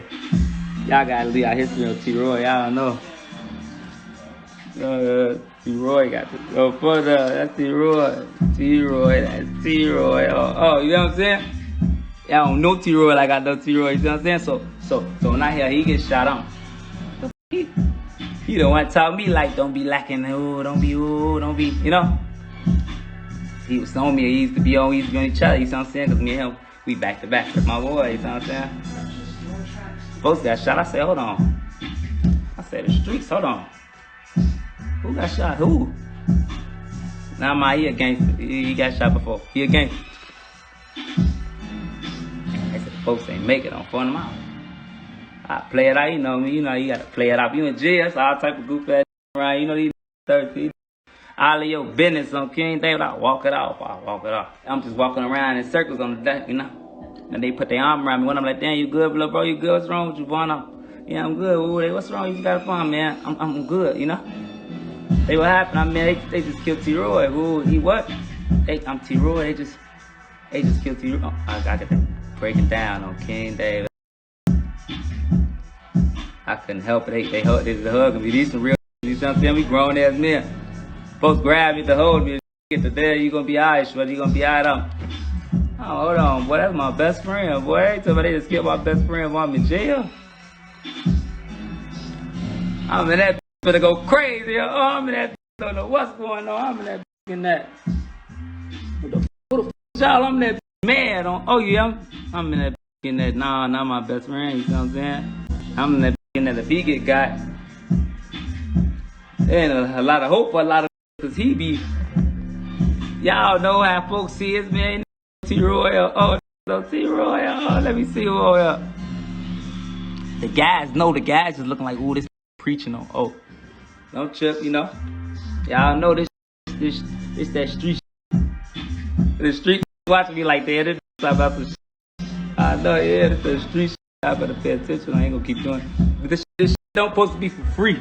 Von would take T-Roy's death very seriously. Even after becoming a famous rapper, he would threaten to kill trolls who would DM him mocking T-Roy on his birthday. Fuck how you feel? You a shorty on, oh, I'll kill you. Yo, as a little boy, I'll choke you out my motherfucking hands and beat the shit out you. Internet shit fool you, boy. I'll drop my motherfucking location on you. Will pull up, I'll kill you for real, man. Yo, ass HFE Larry. Yo, ass a goofy, man. Yo, ass is a bitch, boy. Stop fucking playing me. Go play with somebody else, bro. I'll fuck you up for real. I don't even play like that, gang. For real. Despite spending 3.5 years in jail, eventually Von would finally face trial for the murder of Malcolm Stuckey. Von's family tweeted from his Twitter account in November 2017 that they had been attending his trial at court. And despite what was originally thought to be a clear-cut case, Von's co-defendant would end up implicating himself and Von in the crime in an attempt to secure a deal with prosecutors, but ultimately backing out of that deal at the last minute, leaving prosecutors scrambling for any evidence that would actually implicate Von in the murder. Allegedly, eyewitnesses who saw Von that night failed to testify, and King Von would even later rap about the situation on the track What's Next, saying that they killed the only witness and that Big Mike was the only one who spoke. This turn of events would see King Von being acquitted of all charges due to lack of evidence, and Big Mike himself going down for 16 years, plus an extra 12 for backing out of a deal with prosecutors, so a total of 28 years. After this, King Von would be a free man once again, beating a body and returning to the streets of Chicago with his freedom and a clean slate. The family of Malcolm Stuckey would later admonish Von on social media for getting away with this gruesome murder and going on to become a rapper. But, as we'll soon learn, Von had zero shame about the things that he had done in the streets. In fact, he would wear the badge of a killer who beat a body with pride. And after killing an alleged 7 people in total, when Von got out of jail, it would be time for a new beginning, as the newly free King Von would take all of his stories from being a killer on the streets of Chicago and put them into songs. Becoming a Chicago drill rapper with so much credibility as a gangster, his music simply could not be ignored. And soon, all over Chicago and around the world, Von's name would be ringing, as people would begin to discover what appeared to be the realest gangster rapper who ever lived. After being acquitted of all charges in the murder of Malcolm Stuckey, King Von would walk out of jail a free man once again around the 6th of December 2017, being seen walking fresh out of the gates on social media.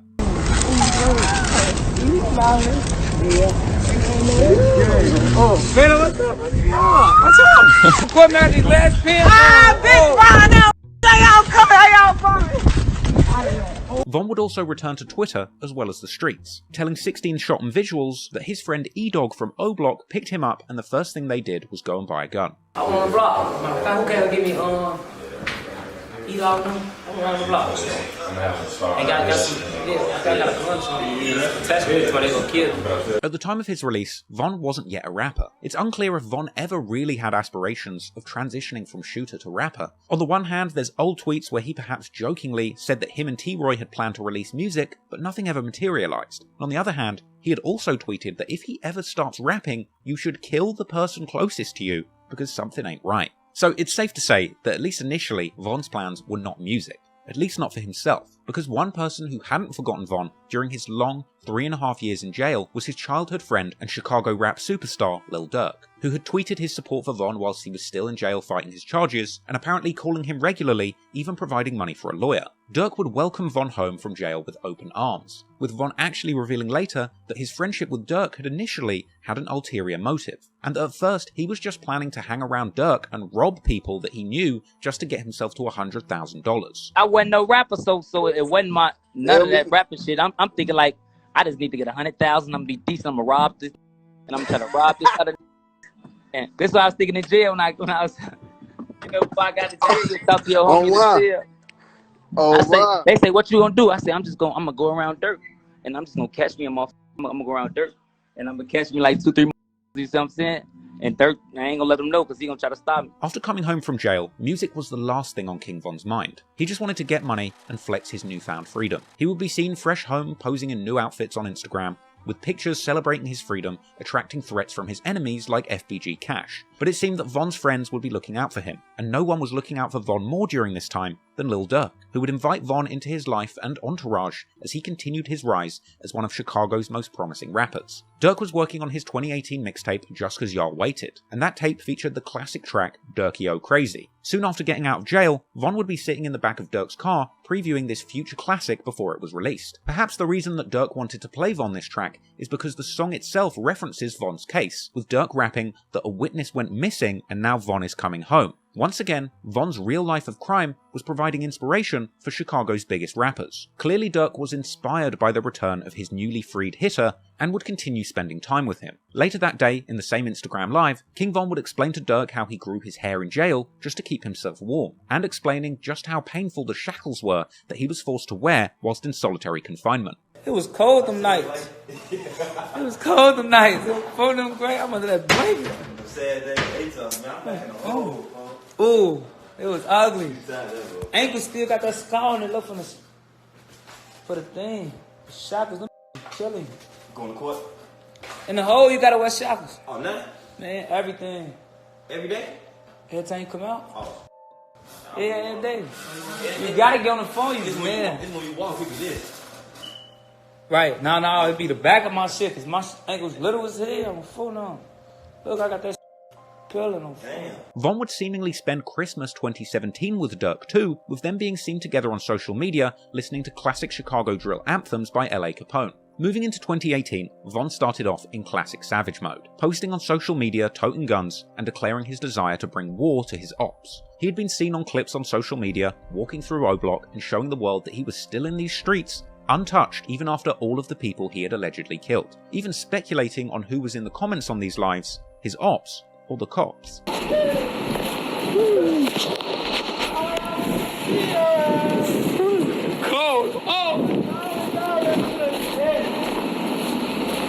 Oh, yeah, that block. You know I'm with that block.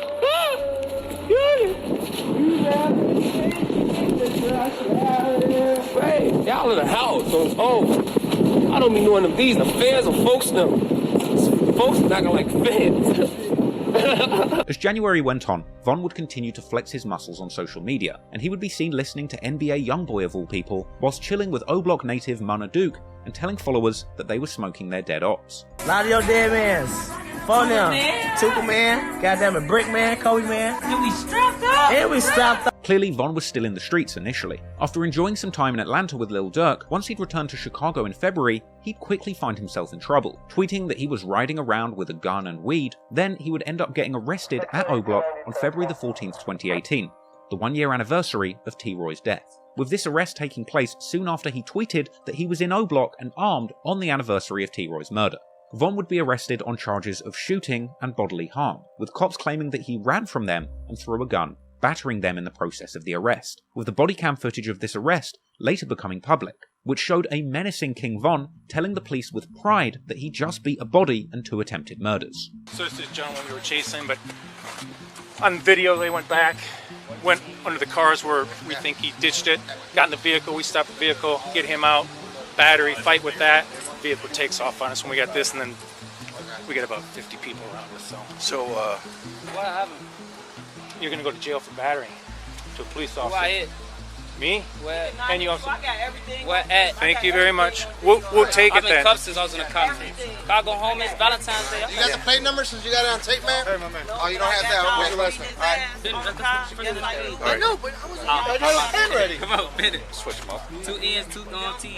Watch it, because he's gonna. How about your first? You look her? They want. You ain't want Bill in here now. I don't know. No, I think I'm trying to go. What? You got a middle? Yeah, why? You guys want it? How about date of birth? And she was here the whole time videotaping. 94. Oh, well, for majority, but not when we got him out of the car. Yeah, a lot of times. I cuffed him this way because we had. Cause y'all let me go to my Valentine's Day. You talked going to jail. I just got to do. You don't know me. That's what I'm saying. What were you locked up for? A body and 2 attempts. I'm sorry? You want it, you're gonna have it. You're going to want to cuff him in the back. Yeah. He's, Come on, by my he's car, all man. kinds of fun. Let go. Let go. We got you. Let go, stupid man. No, we got you. Let go. Hey, we got it from here. All right. You got locked up over here recently? No, hell no. Where'd you locked up at? Huh? I got it. J, I beat my case. I was charged with first degree murder. You on video right now, man. It's cool. Put your hands behind your back. So what I'm getting charged with right now? Put that on video.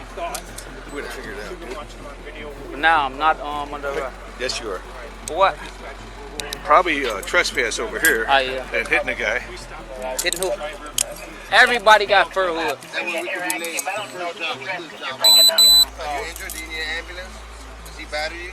Okay, no problem. Thank you. All right. Where's your coat, man? He asked him, man. The super cop. Where's his coat? It's in the back seat of the Infiniti. It's gone? They took off, yeah.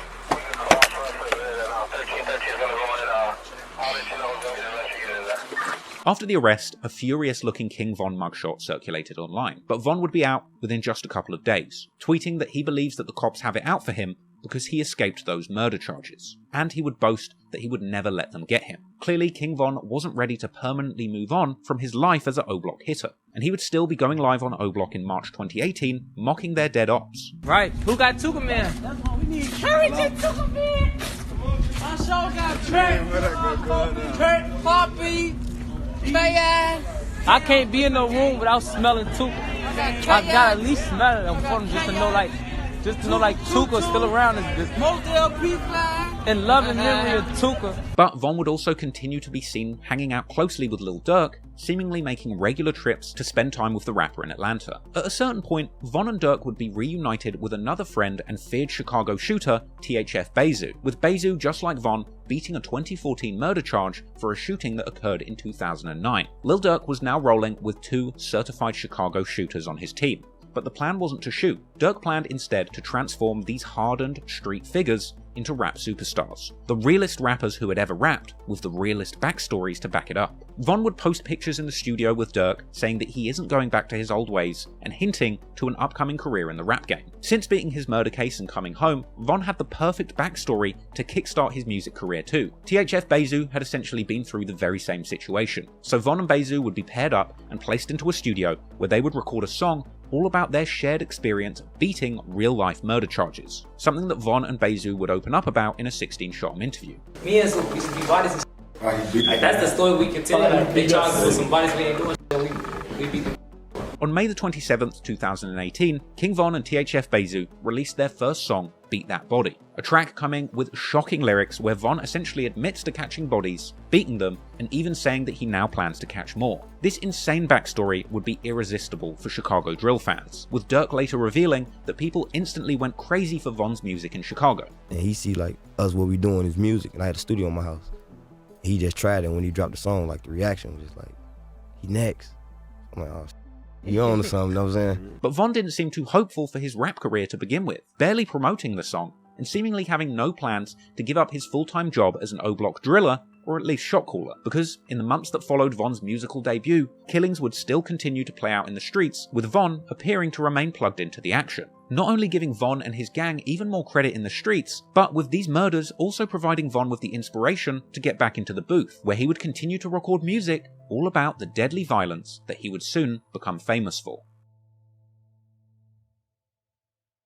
While King Von was in jail, numerous people from O-Block ended up getting killed. Perhaps it was precisely because their most fearless shooter was in jail that so many people ended up passing while he was gone. Von was particularly hurt by the killing of T-Roy, his right-hand man, and after T-Roy was killed, a new set of gangsters would form in O-Block who went by the name Get Back Gang. This was a hardened crew of shooters whose sole focus was to get revenge or get back for the murder of T-Roy and other beloved O-Block natives who had been killed while Von was in jail. Another one of these fallen O-Block affiliates was Chino, who was shot dead on the 17th of July 2016. Another, Big A, was gunned down in a restaurant near O-Block on the 4th of December 2016. Get Back Gang would be on a killing spree trying to avenge their fallen friends, looking to kill anyone who played a role in their demise. Poppy, believed to have been involved in hits against O-Block, would be gunned down at work on the 16th of June 2017, allegedly being shot in the head by an O-Block member called Heck, who would go on to be known by the nickname HK or Headshot King. HK was T-Roy's brother and would reportedly avenge him, with T-Roy's alleged killer TB or Terry Barry being shot dead on the 26th of December 2017. However, HK himself would end up being killed in O-Block 2 just before Von got out of jail on the 24th of November 2017. Another person who seemingly lost their life to Get Back Gang's revenge campaign during this time would be FBG Brick, FBG Doug's brother, rumoured to have played a role in giving up T-Roy's location to the ops the day he was killed, with Brick and his friend Kobe being gunned down in a Get Back Gang attack on the 17th of July 2017. In fact, many of these murders played out in 2017 whilst Von was still behind bars for the murder of Malcolm Stuckey.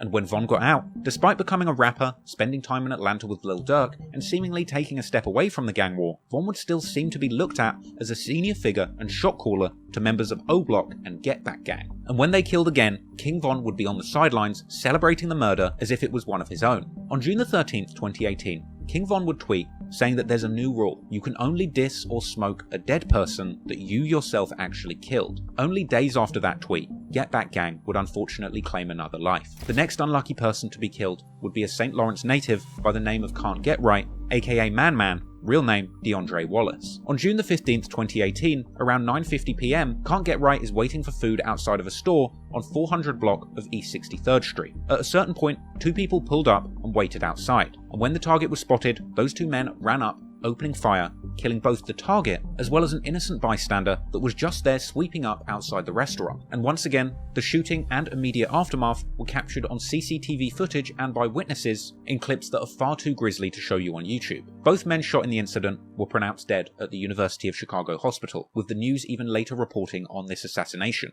Morning are looking for the gunman who killed 2 men overnight. They were standing outside of a store in the city's Woodlawn neighborhood when someone started shooting.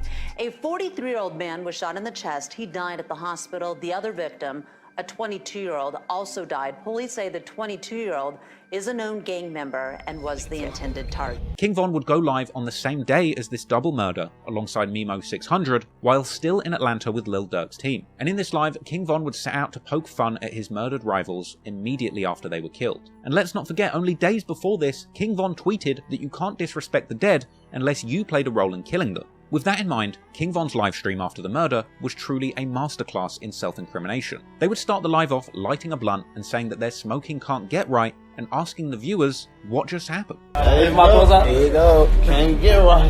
There you go. There you go. Because I can't get right. All right, everybody, not at one time. What just happened? What just happened? A lot of glizzies and efforts. Oh, you right there with your hand up. You tell me what happened. Who got killed? That's what I'm asking y'all. Who got killed, gang? Yeah. Can't get right, got killed. Word. Can't get right, got Hey, somebody show me a picture. I don't think I know y'all talking about. Is this can't get... Is that can't get right? Hold on, is this him? Is this can't get right? This ain't called snitching. I'm just trying to get verified. You get verification. From here, people start commenting, "Can't get up." And it seems that the O-Block hitters are so amused by this wordplay, they essentially confess to being involved in the murder on the spot. They tell us can't get up. Oh They always make some shit before we do it. They beat us to it every time. Y'all should start killing people. Cause y'all be doing this. You doing the man. Oh, Steve, this ain't crazy. After this, we see the crew say that it's 2 people down and that they're going to have to roll another one, whoever it is, seemingly unaware that it was an innocent cleaner who was killed in the incident. They said 2 down. Dang. 2 men that no, I can't take on David, they said it on both our lives. I can barely take David. 2 pieces? I can take one. Somebody roll another one. Can't. Whoever else got hit. They even started reacting mockingly to the ops posting long tributes to their fallen friend on Instagram in real time in this live. See that paragraph under that picture, you know it's over. Damn, best friend, you just told me to pop out. I remember back in the days when you just told me to pop out, best friend. Why the f you do me like this? You bogus as hell. We ain't try to. They gonna be dissing you. You better not get caught like that. From here, Von and his friends would continue mocking the ops by specific block and saying that the FN gave him a fresh fade like Lil Boosie. Steady taking losses. STL, steady taking losses. Motherfucker gave him a fresh fade, Boosie Boost. Hey, they fuck little folks up. Hey, why did they even put him on Front Street like he was even like that though? Then King Von comes back and says straight up that Man Man must have known he was going to die and that no one will care he's gone. He probably knew he was gonna die. BD. I wish I could talk to him for that. Don't nobody even care about Can't Get Right like that. I don't think they gonna slide like that. I don't think nothing finna happen because of that. So they finna waste the rest of their money on that. We ain't gonna act like nothing finna happen. Just y'all go in the house. Whoever ain't get shot, you lucky today. I'm finna go in the house. It's over. After this, they even started reliving the hit, saying that their ops aren't used to somebody jumping out of the car and firing at them non-stop. You ain't used to somebody just popping out a cut for real, looking at your ass. Really on your ass. You just get the flap past your you just want to do like one of these because you acting like you fake tough.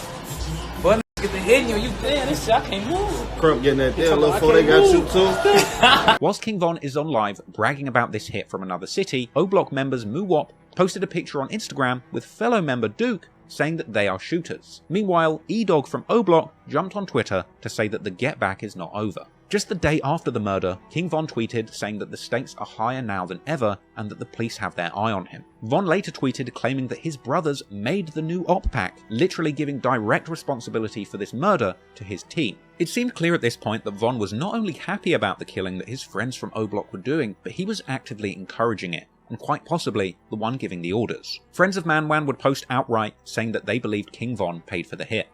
Doing all that, tap him up and see if he can get up and all that goof ass.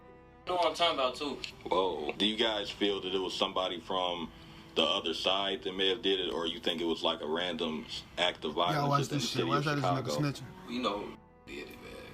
All these in the city did it, man. Okay. That hate us. But they ain't gonna step outside them gates though. Cause they know.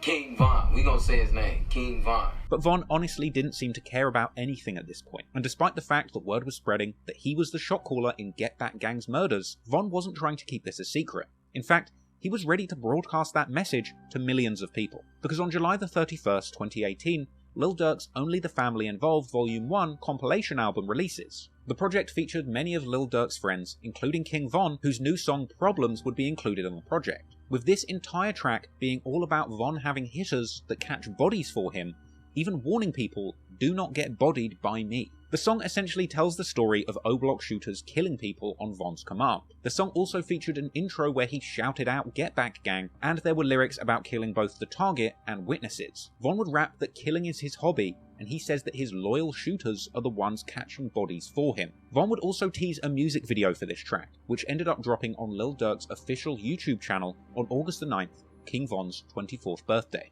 Meanwhile, Lil Durk was impressed with King Von's murder raps, tweeting that Von was next up to break into the rap game, and this would be followed by Von telling fans that he would soon be dropping music with Lil Durk himself, and saying that he would be switching up and not associating with anyone he used to know.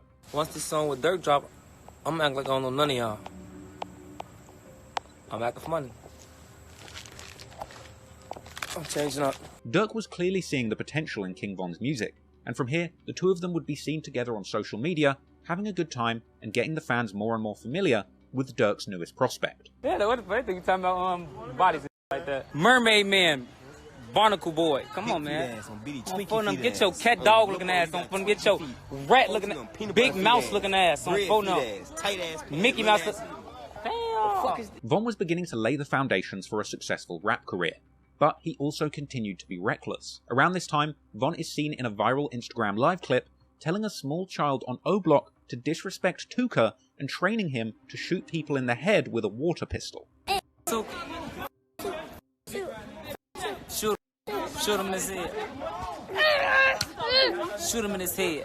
You got a point right here. Boom. Say it. You gotta shoot him in his head. Shoot him. Shoot him! Say Tuka. Tuka. Tuka. You shot Tuka? Yeah. Say Tuka, man. Shoot him again. Shoot him in his head. After this, Von would tweet about having killers around him and posting pictures of his whole crew. And as Von's popularity grew, people would eventually annotate these pictures, speculating on how many people each O-Block member had killed. Naturally, all of this reckless behaviour on social media brought even more police attention onto O-Block. By the end of August 2018, the block is hot, and King Von is seen on live observing arrests taking place on O-Block itself, even saying that he has his shoes tied in case he needs to run. And I got my shoes tied. I'm getting out of there. They trying to find the secret recipe to the Krabby Patty secret plankton. They trying to find the secret formula to the Krabby Patty recipe. Damn, they took the truck. No, they ain't take the truck. Eh? Traffic man skirt. We gonna get another. We rich. Y'all can have that one. That's the one we don't even like. They're trying to see what we on. Talking about what's going on. Somebody gangbanging with us, BDK. Von would tweet about not wanting to discuss murders on camera and suggesting that at this point the gang war must be over, but as we'd later find out, the war would be far from over. While King Von was making a name for himself as a rapper, still commanding his shooters from O-Block, he would continue to be associated with serious crimes from a distance, with the next incident involving one of his longest running enemies and a feared op of O-Block's, Wooski. King Von had started out October 2018 strong, fresh off the back of his song and music video Problems, where he appeared to celebrate his gang-murdering O-Block rival Can't Get Right. Von would continue pushing his career forward, dropping a full music video for his first song, Beat That Body with THF Bezu, which featured an intro where they both walked out of jail together. Outside of the music, Von was also beginning to notice the many videos being made about him and his past, even resharing a YouTube video breaking down his Twitter beef with FBG Duck, seemingly unhappy. Clearly, Von was monitoring his reputation on social media and cultivating his brand as the toughest rapper out, doing all of this whilst real violent crimes would continue to play out on the streets of Chicago where he was from. Just before 4 PM on October the 9th, 2018, Chicago rapper Dusky the Man, real name Ventrese Chris, would be shot in the head on the 5600 block of South Michigan Avenue, apparently the result of a drive-by carried out by a passing brown vehicle. The evening before the murder took place, Von would tweet that there's a dark cloud over Chicago. King Von would go on live a few days later with Lil Durk, saying that he's smoking Dusky, KI, Tuka, and P5. A lot of Tuka men in the ass like that. Gang. A lot of fatheads of Dusky in the L, a lot of KI in the L. E-Dog in them. A lot of P5 in them in the L. Dyke bitch, big A in the L. Okay, he got his foot up. Know what's going on, Put man. your foot down. Hey, niggas know. Oh, Hey, ain't shit changed, man. you a gangster. Only gangsters eat that. You a beat what you on? You look nice. You looking real like You it's look Channel like L. a PG like us, a player gangster. Damn, shout to Lil Man. Violence was continuing to play out in the streets, and Von was loving it, because he would continue taking the details of killings his crew were allegedly involved in and placing them into musical gangbanging anthems. Just after a week after the Dusky shooting on October the 18th, he dropped a new song called War With Us, notable for lyrics that appear to take credit for the murder of female driller KI, as well as lines dissing Tuka, and Von ending the song literally saying that he is a hitman. Von was dangerous, but now he was beginning to make it as a rapper, he wanted the whole world to know just how dangerous he really was. And one of the biggest enemies he wanted to get even with is a Tukaville GD by the name of Wooski. Von and Wooski had been going back and forth all the way back to 2012, when Von was catching bodies in Chicago. Von and Wooski had an infamous exchange on Twitter after trying to catch each other lacking at the local convenience store. Von would tweet at Wooski, bragging about people Wooski knew who Von or his friends had killed, something that Wooski would do back to Von in response. In one shocking back and forth in 2012, Von even bragged to Wooski that he had more bodies and attempts than him, with the two arguing about who would end up getting killed first. Not only did Von and Wooski's feud in the streets run deep all the way back before 2012, but now that Von was trying to make it as a rapper, he would be contending with the likes of Wooski picking up a microphone too, with Wooski having dropped the very disrespectful song Computers at the start of 2018, a track that featured numerous lyrics insulting dead O-Block affiliates like Big A, J Money, White, Chino, and OD Perry. Wooski even ended the song saying that they're on the hunt for the killers of Poppy and TB, two of the prominent murders seemingly committed by O-Block's Get Back gang. So, the beef between Von and Wooski was incredibly personal, and Wooski was also very close with the recently deceased Dusky, with them having made the song Shooters together. Just a few days after Dusky was killed, King Von and others from O-Block would FaceTime Wooski, telling him that they were going to catch him by surprise. This your big brother, yeah, you know the going on. That's your big brother, you know. I wish I could say one of y'all was my boys. We got all goofies over there. I ain't tell you what to do it tonight on What's y'all off the courage? What made y'all do it tonight? Listen, we gon' surprise. You talking about tonight? We gon' surprise, bro. Some bitches out for the free.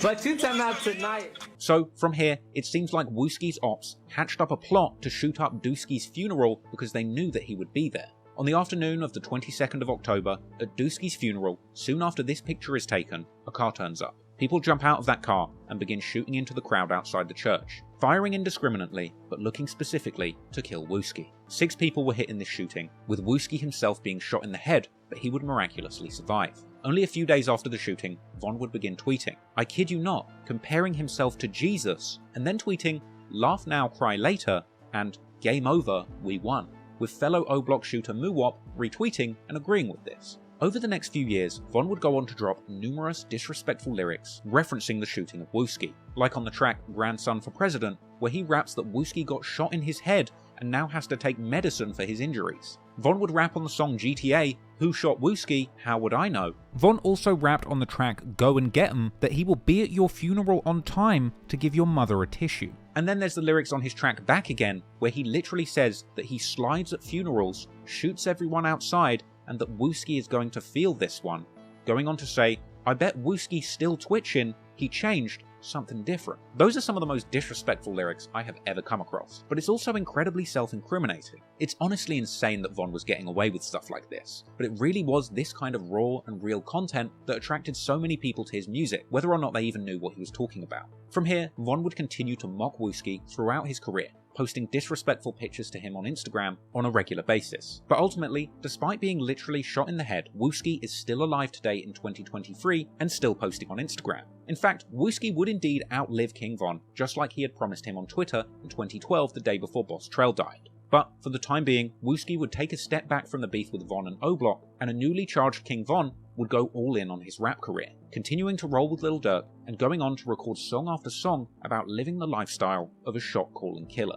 But unfortunately for Lil Durk, rolling with this loose cannon would soon be causing him problems too, and it would only be a matter of months after the funeral shooting that Lil Durk would find himself in a car with a trigger-happy King Von, perhaps succumbing to peer pressure and picking up a gun of his own, with Lil Durk making a split-second decision that would nearly cost him his career and freedom. The month after the shooting at Dooskie's funeral, which critically injured Wooski, King Von seemed to be worried about his reputation, tweeting that the past is always coming back to haunt him, and saying that he's not a murderer, not a rapper, not a scammer, just handsome. But also tweeting that if you play with him on the internet, he's going to your house. Perhaps behind the scenes, Von was beginning to struggle to manage his reputation. Now he was becoming a legitimate rapper in the music industry, he might have been worried about his past as a killer getting in the way of his new plans. Von said that he was having nightmares during this time, and that he was popping pills to cope. There'd be a few interesting exchanges around this time too, like a Twitter conversation between Von and his baby mama, where Von joked that he would put her on the news, and then backtracking, having to deny being a killer. At this point, Von was clearly concerned about his reputation, and was on edge to even joke about being a killer. But one person who wasn't worried about Von's reputation was Lil Durk, who was doing everything he could to put King Von on during this time. In mid-November 2018, Lil Durk previews King Von's upcoming song, Crazy Story, on his Instagram. Fans knew that something huge was coming. Lil Durk was taking Von to parties to rub shoulders with other huge rappers in the industry like YNW Melly and Roddy Ricch, even taking an enthusiastic King Von to the studio to hang out with Gunna. Hey Durk, yo, Gunna, Shalom. Okay, took him, man. Durk would even bring King Von along to his interviews, with Lil Durk's November 2018 visit to the Breakfast Club being one of the first times that the mainstream music-listening public got a glimpse of King Von, and this would end up being a legendary appearance. Clearly doing all he could to put the spotlight on his friend and artist, Durk had brought Von onto one of the most famous rap interview shows in the world. What's your artist name, bro? King Von. What's up, sir? What's up, John? Welcome, welcome, welcome. Durk would tell Charlemagne that he wanted to sign Von because of the backstory behind him, with Charlemagne not being quite prepared for the realness when Von started talking about beating his murder charge. What made you want to sign King Von? Cause he got a whole story behind him. What's the story? What's your story? My story, I just got out of jail for just beat a body in 2 attempts, like. So you was in jail for 2 murders? Yeah, 1 murder and 2 attempts. I just beat. How you beat that? What you mean, I beat? You didn't do it, clearly. But like, you know, jury, yeah, look, you know. In the interview, you could visibly see Lil Durk trying to look out for Von, and covering his tracks after Charlemagne began asking Von if he actually did the murder, with Durk butting in, saying that Von beat it because he didn't do it. You gonna beat it, you gonna beat it if you didn't do it, that's all. Von would go on to say that he can't get a normal job in Chicago because he's done so much dirt in the streets that if he was seen working a normal job, he would probably be killed on sight. It's like, I can't work no job in Chicago, you see what I'm saying? Like, it's saying. Why couldn't you work a job in Chicago? I got a face card. Like, I can't. Oh, I got you. People like, know you. Say if I'm behind the counter at McDonald's, somebody coming out there, do something crazy. You know? Yeah. Then, at the end of the interview, as Von was explaining to Charlemagne that he had no plans after jail because he's got no experience doing anything, suddenly Durk begins to cough, seemingly giving Von an indication not to say anything incriminating about his former life as a killer. What other plans did you have other than rap? I ain't had no plan. That's the thing. Like, you get out, you got a lot of shit on your mind, so you getting that. What to do. It's like, back to the streets. Mm-hmm. Have you ever no experiences doing nothing. I ain't, you know? Word. This interview was also the perfect opportunity for Von to promote his upcoming hit song, Crazy Story. Crazy Story drop like sometime this week coming up. Sometime like any day. Von would go on to tease the music video for Crazy Story, telling fans that he has a movie coming. And he would even surprise himself with the amount of comments that he got on the post about the song. Von would go on to release the audio for Crazy Story on December the 6th, 2018, just 1 day before the 1-year anniversary of him beating his murder case.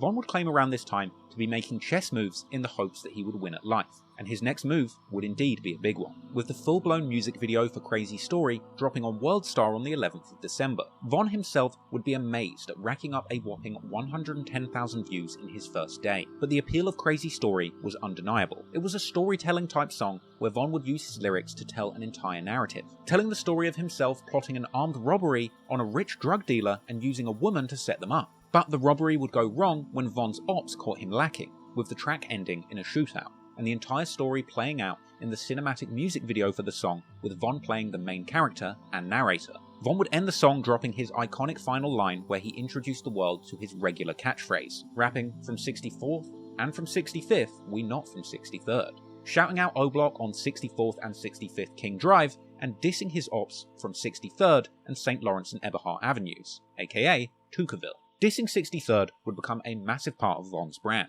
and he would even later be seen selling merch showing the street sign for 63rd with a big cross over it. And the popularity of the song Crazy Story had Von's fans all over the world dissing 63rd without really even knowing what it means. Crazy Story was distributed by Lil Durk's OTF label and racked up a whopping 3 million views in a week. This is a huge hit, and today it sits over 69 million views on YouTube. Von was on a high after dropping Crazy Story. The week after the release, he would tweet a picture with the caption saying that people see you shining and forget that you're dangerous. And from here, he would make numerous tweets suggesting that the money was finally rolling in. At the end of December 2018, Durk would hop on an Instagram live with Von with a big stack of money celebrating the success of their release. Oh, what's that? I got a drop on the flex. He from Tennessee. What that is, confetti in your hand? I'm playing, boy. Don't throw that. Hey, you gonna break some of that. Don't throw that, bro. Then in the new year, King Von would begin performing his hit song at live shows, even reacting on Twitter to his new song playing on the radio, suggesting that some people might have been shocked when they heard him coming out of their car stereo. Von felt like he had truly made it at this point, tweeting that even his mother was finally proud of him and saying that he felt truly blessed for the position that he had reached in life. But some people in Chicago were surprised. Now King Von was being played on the radio, doing interviews with The Breakfast Club, and becoming a household name, some people who knew him in Chicago for being a ruthless shooter were giving the side eye. There was actually a really interesting Reddit thread, asking people who knew of Von before 2017 to share what they thought when they saw him getting success in the music industry. Some said that they thought when he first started rapping he wouldn't get anywhere, but then when he kept progressing, it seemed like his life was a real movie. Whilst another person would say, 100% I could not believe it. When Durk took him on Breakfast Club, it was so surreal, and he almost admitted to murder on there too. But still, I never thought he would blow up. Then Crazy Story came out and started picking up steam, and it was like, dear God, this literal gang assassin is being played at NFL stadiums. Off the back of the success of Crazy Story, King Von would begin going even harder in his music, with his next track getting even more disrespectful to the ops. On January the 9th, 2019, Mimo 600 and King Von would drop their new track, Exposing Me, and in the song Von mentions Wooski getting shot in the head. He says that he's put in so much work in the street that Get Back Gang will now look out for him. He says outright that he was a killer before the rap, and saying, I swear I killed her, broke her back, a possible reference to K.I.'s murder. He would say that he's smoking Tuka and Lil Mark, and Von even shouts out an old friend from O-Block, DQ, as his shooter, suggesting that he will call a hit and have DQ shoot someone for him. It seemed like the more violent and real Von's music got, the more fans flocked to him. But since the success of his Crazy Story, and being brought under the wing of successful Chicago drill rap legend Lil Durk, Von was spending a lot of time away from the mean streets of Chicago that he had rapped about, instead beginning to get used to living the high life of a successful rapper like Durk. Rather than jumping in stolen cars and doing drills, Von was seen with Durk jumping off of luxury yachts, seemingly surrounded by people who knew his reputation well. Okay, Durk, yo, it's on you now. This Durk scared. This scared. Okay, Von. This scared. Yeah, I'm a bitch. Look at Von. He too scared. Get wild, B-Roy. They talking about Von, he scared to jump. They out here talking about you, all that savage, and you scared to jump in the water. But all of the success Von was seeing didn't seem to change who he really was underneath. It seemed like Durk was doing his best to take a killer out of a dangerous environment and turn him into a good person and rapper. But perhaps Lil Durk didn't realise that he was also inviting that killer energy into his legitimate rap career. Because on February the 5th, 2019, around 5:49 AM, Lil Durk and King Von were allegedly outside Atlanta restaurant The Varsity. Here, an altercation would take place in the parking lot where allegedly Lil Durk and King Von along with fellow OTF affiliate THF Bezu and another Chicago native named Hella Bands, would allegedly shoot and rob a man by the name of Alexander Witherspoon, allegedly targeting him for $30,000 cash that he had on him at the time. Detectives would later claim that a video showed Lil Durk shooting out of his own personal car, a custom Jeep Trackhawk with a camouflage wrap and a large 300 on the sign that he was known to own. Durk had even posted clips of this car to Twitter with the caption, "Spin, spin," clips which even Von himself had reposted. Cops would be seen analysing the scene after the shooting, and the local news would report on the shooting before even becoming aware of these famous rappers' involvement. Police found several shell casings in this parking lot. The Varsity was closed at the time this happened, around 5:45 this morning, but this club across Spring Street was open, and one patron who was parked in the Varsity lot to go to that club told me what he went through. The man from Chicago, who goes by Gutta, returned to the Varsity parking lot this afternoon to change the tire and assess the damage on his cousin's car after it was hit by bullets. Tired, exhausted, wild night. I'm just happy I'm alive, basically, so that's really what my main focus is. He had just paid the cover to get into One Cigar Lounge across Spring Street when he heard the shots outside around 5:45 a.m. He says people hit the floor and he hid in a bathroom. Police say a 23-year-old man was in serious condition when he was rushed to the hospital after the shooting. They are now looking for a dark-colored SUV. They are doing anything they can to help Atlanta police. The afternoon after the shooting, Von would post up on Twitter with a handful of cash and a gun on the couch next to him. Later on, posting a tweet saying you never know who's gonna snitch when the cops come. Then, the day after the shooting, Von would tweet asking if you can be a killer and a good person too. A few days later, on February the 9th, 2019, Von would be seen in the background on an Instagram Live with Asian Doll, with Von talking to his friend on the phone, possibly about this very shooting. He would seemingly be telling his friend that he thinks he made all of the wrong moves and saying that the cops are now watching him. Now you know I ain't trying to do none of this. Oh dude, that is so fluky. We just did the wrong the first time I told you I could get it together. That shit was fool. You just feel like you made all the wrong moves, on mistake. We just was tweaking on foot, that shit, We just got to be tighter last time for them. Now you understand, see that look. See that's the part I was saying, like everybody be tweaking with me on, Jason, them all of my head tweaking with me, telling about this, that, and that. But I ain't letting you know that. I'm just letting them tweak with me and trying to make sure everything decent. All the time you don't be seeing all that part, man. I'm arguing with the man about putting on, I'm arguing about the man at the show, I'm arguing with the man on the stage, I'm arguing with the man airwork, and you think I'm just, They talking about where the fuck he get that accent. Yeah, they be tweaking with me, boy. I'm feeling like that shit. I don't understand him sometimes, y'all. Either. Man, you worry about the run. That's little shit, again. That's what nothing you need to think about it, talk about it. Just everything happened to you that day. Oh, it's tricky. That one shit. Yeah, I know that I'm swinging you in the truck with us on phone when I get out right there. But I'm high and thinking about it. But clearly, Von wasn't too worried about the cops watching because he would tweet on February the 21st that he was ready to catch another body. And the day after, Von jumps on a reckless IG Live with fans, showing off all the money he had apparently made from features, dissing Tuka, and saying that he's not a rapper, just a gangster who raps for the money. Hey, this feature, man, I just picked this up, little folks. What, you about to drink some, smoke some? Nah, I'm gonna smoke Tuka. You know who Tuka is? No, what is that? That's him. He been dead for a long time. You don't know Tuka. The rapper! Man, I'm not a rapper, man. See, they think I'm a hoe. Nah, I'm a gangster.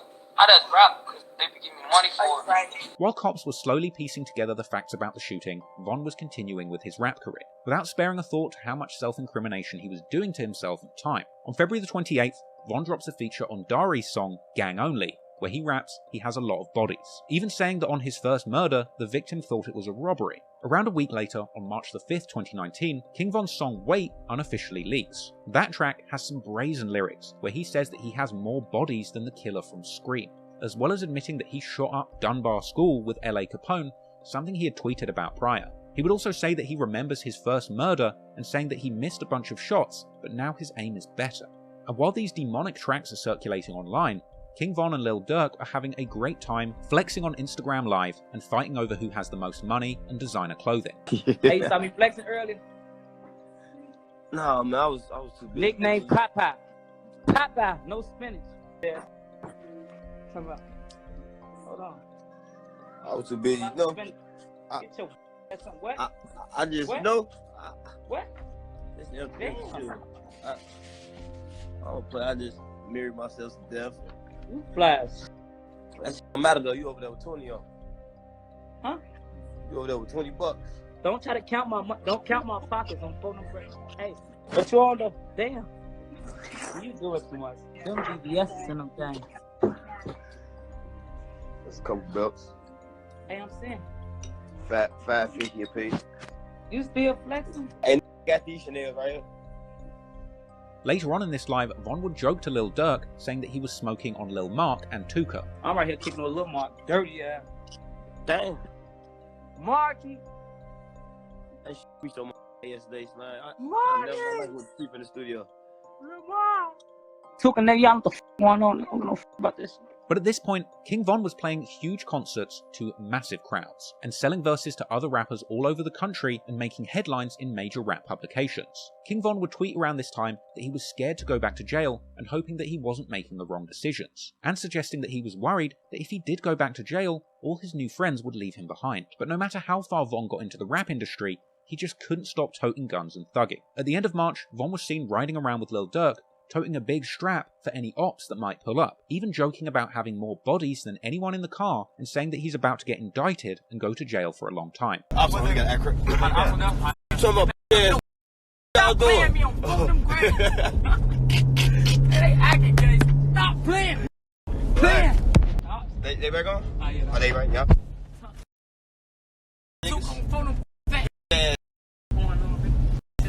King baby. Fuck y'all talking about. Up and down we go. And I got more white than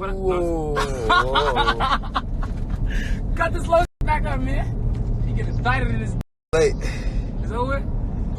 Look, you know I'm coming out. Look.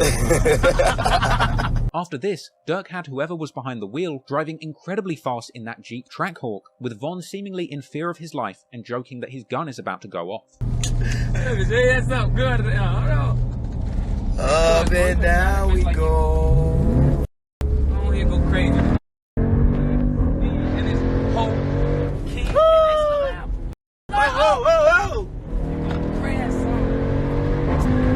Riding in that steam, in that two-seater, riding with a thought. Damn, you ain't no get through this, cuz. Hey, what you gonna do? Stop! Stop doing that, man. Put this motherfucker down. Stop playing, man. It's time, man. I quit. Nah, cuz. You drag. This sick, this go on. Blah! You got it on the drive, cuz. It's a truck. Man. Oh, my ears sparky out. I'll talk to my fans for this. Yeah. I love y'all. Hey, everybody on here. I love y'all. Hold this shit. What you talking about, boy? Hold on. Oh, man, slow down. Slow down, cuz. Where you going? Slow down. Cuz, slow down, cuz. I'm out of here. I'm picking off now. Slow down, cuz.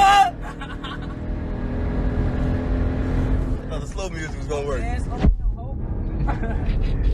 Hey, cuz y'all motherfucker been scared as hell. Doing 300 on that motherfucker. I'm sweating. Your life flash before your eyes. Hey, Chopper, so y'all scream. He said, shut the f up. What happened to my seatbelt on? Hey, back seat with my. Damn, my seatbelt don't work. Hey, tell seatbelts in this work. Chopper, shut your crybaby ass up. I better get this young ass on. It's gonna be fucking cool. Oh, there you go. No seatbelt, bro. You hear that motherfucker? Yeah. Seatbelts don't work in this car. You trying to put the seatbelt on, bro? Yeah, but I'm moving around on the back seat. I wouldn't chase me in this. Down the ride to my area. Now you back talking that games. You just screaming. You just screaming like a little. Ain't no with me. You just screaming. He text you, telling I love you, bro. How's I'm gonna read it, motherfucker? Both of you out there. Durk and Von were clearly living the fast life at this point, and seemingly having faced no consequences so far for the shooting at the Varsity nearly 2 months before. However, rumours would continue to swirl about their involvement in serious crimes. On the 31st of March 2019, King Von is seen hanging out with Savannah rapper Quando Rondo, who is signed to Baton Rouge rapper NBA Youngboy, with Quando appearing in a clip on King Von's Instagram where he would diss Von's ops on 63rd. I'm saying though, they are 63rd, dirty ass, man. I'm talking about, man. I'm hey, listen though, man, 64th, y'all 63rd over there.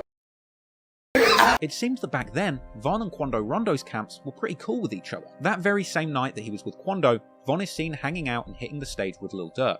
Von would tweet a picture with Durk, along with a caption saying they've got to stay focused because their enemies envy them. The same day these pictures were taken, an altercation would take place at the Hidden Village Apartments complex in Atlanta. A man named Tyreek Livat was shot dead, with the news reporting a total of 5 people shot, the result of a huge shootout. Apparently, a large fight had broken out between 2 large groups, and an hour after the fight, one group who had left and returned got into it again and begun shooting, with 5 people being hit in the altercation, and Tyreek unfortunately losing his life, being found dead by police in the parking lot around 10:30 p.m. The police would say that the shooter goes by a nickname, but refused to disclose it to the press, with reports on this incident making it to the TV news the following day. Now to a developing story. A shooting leaves 1 person dead, 4 others injured. This happened at an apartment complex in southwest Atlanta. Latasha Givens is live outside of Grady Memorial Hospital. Latasha, what are we learning about their conditions this morning? Well, Christy, police tell us this all started at a house party last night on Landrum Drive. They tell us a fight broke out between 2 large groups, and at some point a man opened fire, hitting 5 people. Let's take a look at some of that video from last night. Police tell us 1 man was found dead at the party, while 4 others were rushed here to Grady. We're told that the victims' ages range from 17 to 20, and the victims are all male. Investigators are trying to determine a motive and what happened leading up to that shooting. After this, a rumor would circulate suggesting that King Von and THF Bezu had something to do with the shooting. However, Lil Durk would tweet never, just a couple of hours after the body was discovered, followed by tweeting protect the money at all costs the morning after. Von would tweet the following morning that you can do everything right and they're still going to find a way to bring you down, dissing somebody that he doesn't name. Meanwhile, another member of their entourage, Mimo600, would tweet the day after saying that people will end up on the news. For the record, there's never been any concrete evidence to indicate that Von, Durk, Bezu, or any of their entourage had anything to do with this killing, and Tyreek Livat's cousin would actually do a YouTube interview saying that he also doesn't believe that Von had anything to do with the killing either. They said King Von killed your cousin. That's what they saying. I don't believe it, but honestly, I think they be just attaching King Von name. I don't see it. I don't see it. You know, you could be with Durk with all these fancy and you know what I'm saying. Then you over there, like, you know what I'm saying? Then it don't add up. It's highly likely that this incident had nothing to do with Von and Durk, but that didn't stop people all over the internet making King Von body count articles and videos speculating as to whether King Von was responsible for this murder too. None of this proves Von was involved, but what it does prove is that even if he wasn't involved, his reputation as a shooter would have the fans and public pointing the finger at him regularly. But as the weeks went by, Von would continue to go about his life, whilst the cops would continue building the case related to the original shooting at the Varsity. On April the 1st, the victim in the Varsity shooting, Alexander Weatherspoon, would end up being booked into a Chicago jail on unrelated charges of possession of a stolen vehicle. It seemed like the police were slowly getting closer to having something concrete, but King Von just didn't seem worried about attracting the attention of the authorities. In a social media clip uploaded on April the 2nd, 2019, King Von recorded himself singing in the back of a car with Lil Durk, dissing dead people like Dooski and saying that they almost killed Wooski. Here we go again, here we go again, back on the road again, back on the road again, right down the avenue, right down the avenue, we catch you and you through, we catch you and you through. I don't wanna talk to you, I don't wanna talk to you, I don't really shoot, I don't really with you. Is I'm shooting right, ain't wrong. Is I'm shooting light, I'm shooting strong. Dawa, yeah, the little Tuga, Zico, T3, Dooski, Wooski, almost. Fat head. Also in April, he would tweet saying he's so real he might kill, and posting throwback pictures of him and T. Roy back when they were hitters in Chicago. He'd even post a picture of himself with a gun in his waistband and a caption saying his enemies envy him, as well as tweeting about Can't Get Right being killed in the parking lot. Von would tweet saying that he's never the victim, always the suspect, And this is all while police are still looking for a suspect in the Varsity shooting. On the 10th of April, a day before the anniversary of K.I.'s murder, King Von would tweet a cryptic message asking if the streets could be his Valentine, saying that they're tired of dying. Then one day after the anniversary of K.I.'s death, King Von would make a biblical tweet saying, "God said to me out of his own mouth to cut her off, grandson, and grandson said, in Jesus' name, amen." Von would even tweet reminding people that even though they see him having fun on Twitter, be careful, because he's still dangerous in real life. He would say that he'll do something to somebody if they go against him, and Von would also release a clip apparently promoting Lil Durk's new cereal, Durkios, telling people to go and buy the cereal whilst waving the clip of a gun. Von would also later tell a woman that he comes with the cereal. If you ain't order no Durkios, that you a Hey, stop playing my mother twin. Order that.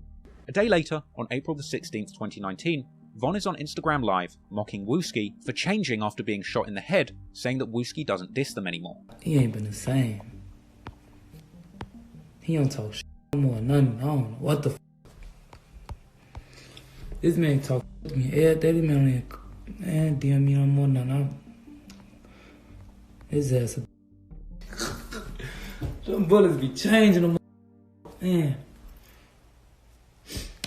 I hope you watching. I hope you hear this. Your ass up, dude. That same day, he would tweet that he doesn't chase clout, he actually chases people with guns, and tweeting that Tuka died for your enjoyment. He would even tweet about the crimes that he was committing in Atlanta, saying that he's been doing damage on the Chicago streets since he was young, and now he's ready to cause problems elsewhere, #steppers, a sentiment that apparently Lil Durk was in full support of. Durk was giving Von nothing but support during this period. He would make a cameo in the video for Von's track Cousins with Just Blow 600, another outrageously gangster anthem where King Von raps that if his ops aren't outside, then he will find and kill their cousins instead. This is an unbelievable thing to rap considering King Von's history of killing people and their cousins. But the track would have some more seemingly incriminating lyrics, like Just Blow 600 rapping that him and Von are popping pills, riding in the Jeep Trackhawk looking for ops, and killing people after fights. Von would rap that his gang's body count is 24, and he'd rap that he kills women and men and can't tell the difference. And Von would even promote the video for Cousins with a hilarious tweet, telling fans that if their cousin is cool with their ops,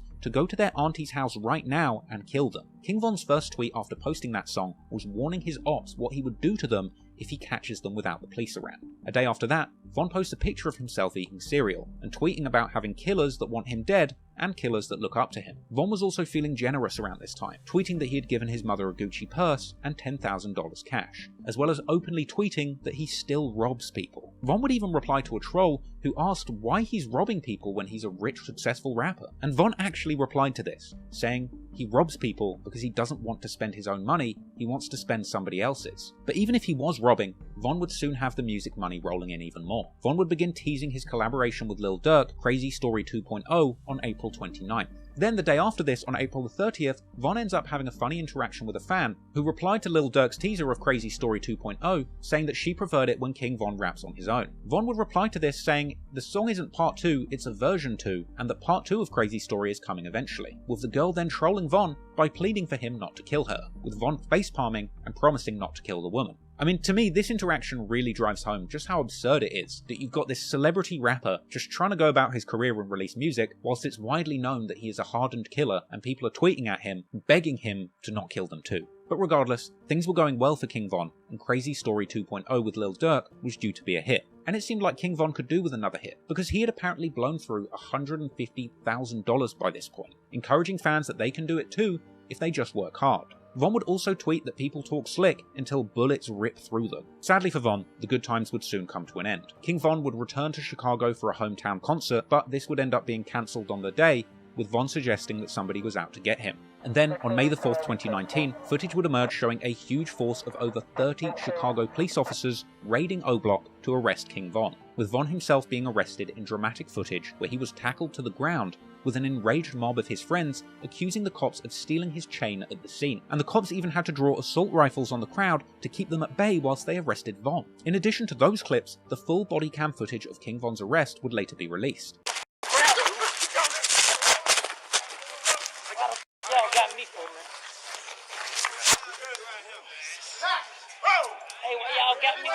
Stay on the ground. Gang, what the Just don't resist. Don't resist. Gang, why y'all grab me? What the wrong with y'all? Hey, let me get my money in my change. Hold on, man.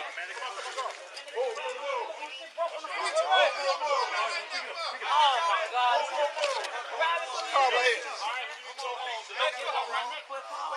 I got it. Get it straight.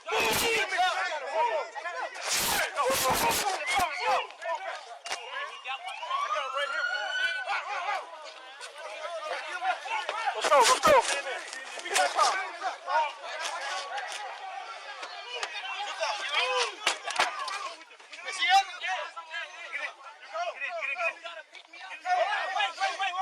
Get that door.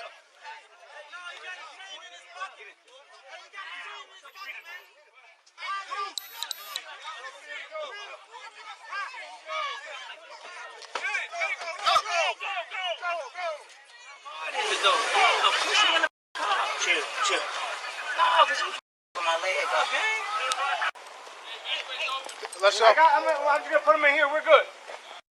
Following the arrest, Von would be taken to the station where he would continue to argue with the cops.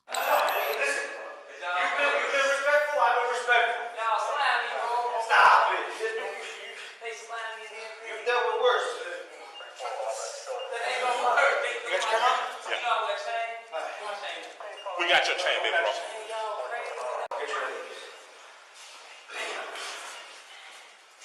Is there anything on here not supposed to win? Money. Send them. Right?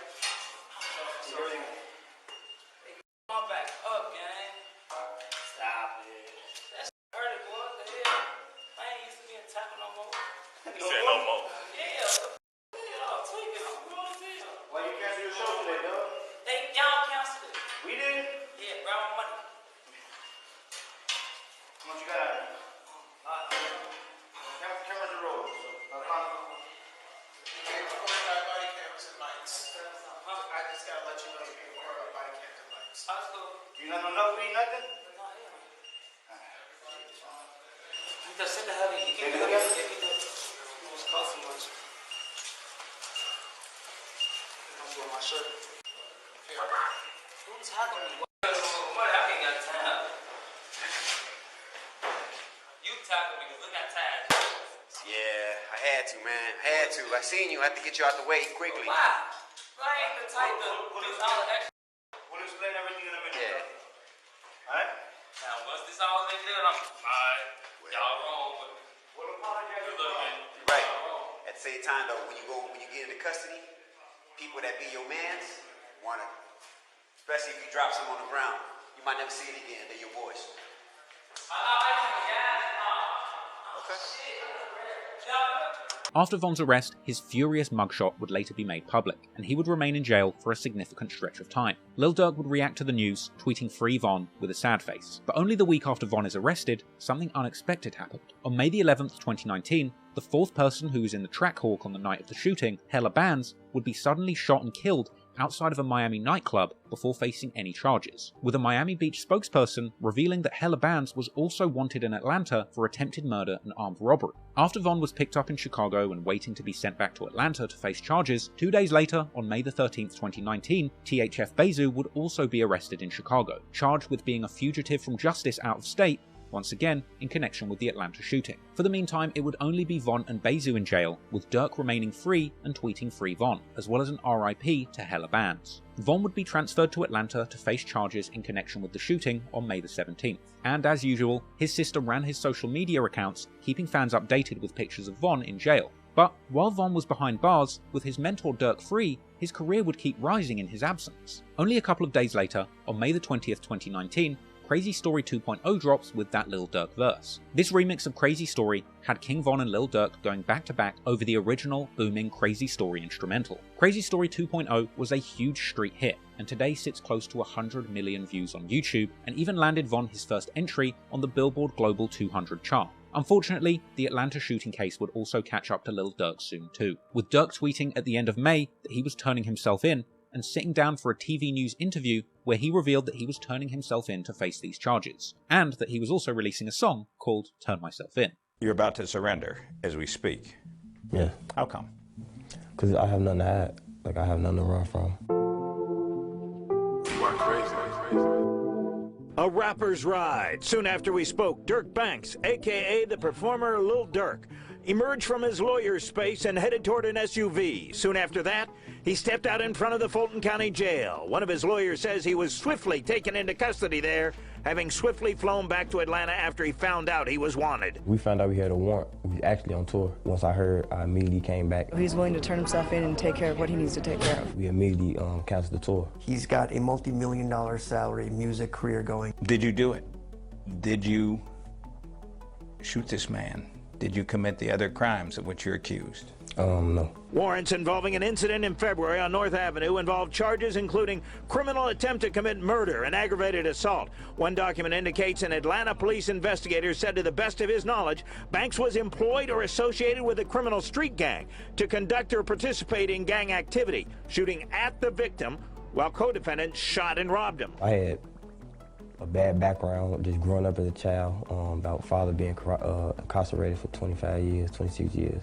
So I had a rough past, but like me moving to Atlanta, I just thought that just changed my whole identity of thinking. After Durk and Von were in custody, an Atlanta judge revealed that they believed that there was enough evidence to charge both Durk and Von in the attempted murder, and Durk and Von would be seen in an iconic televised court appearance. Today, Lil Durk appeared in court where a judge ruled there was enough evidence for him to go to trial. The rapper and Bennett listened to the evidence against them in court. The APD says they used at least 5 cameras from local businesses, including this BP, as well as from the Varsity across the street in order to build their case against Lil Durk and his co-defendant. On Friday, detectives from Atlanta and Chicago testified in the criminal case against rapper Lil Durk in Fulton County Court. They say around 5 in the morning on February 5th, Lil Durk, whose real name is Dirk Derek Banks, and his co-defendant Devontae Bennett were seen on camera involved in shooting Alexander Witherspoon. He said his chain was snatched off his neck and he had $30,000 stolen from him, and they stole the vehicle he was driving. Police say Banks was seen on tape shooting a gun. Apparently, their defense team were looking to put forward a self-defense plea with the suggestion that it was the man who was shot who actually initiated the altercation. Then, after some legal back and forths, Lil Durk would be granted the opportunity to get out of jail on a $250,000 bond. Following this announcement, Durk was seen running out of the jail and telling fans that Von is getting out tomorrow.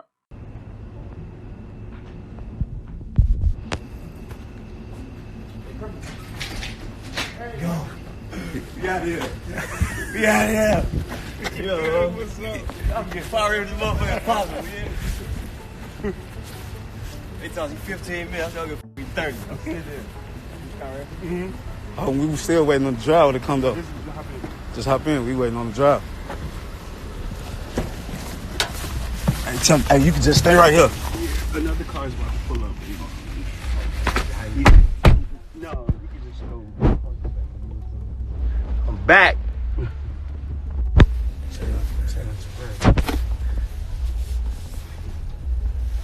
Hey, thank everybody for the love and support. Yeah, definitely appreciate everybody for rocking out with us, supporting us, believing us, you know. Everybody that screams free. Hey, I've been here so long, this Instagram feel fake.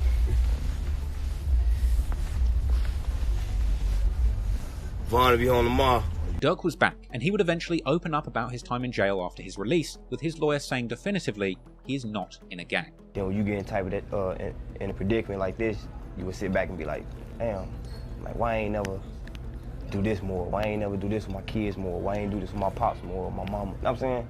So it just set me down so I just understand life more. A member of his legal team says slightly more than 2 months after he surrendered to be booked into the Fulton County Jail, Lil Durk, a.k.a. Dirk Banks, did a book bag giveaway Sunday in conjunction with the Atlanta Entertainment Basketball League, where kids can watch NBA players and others for free.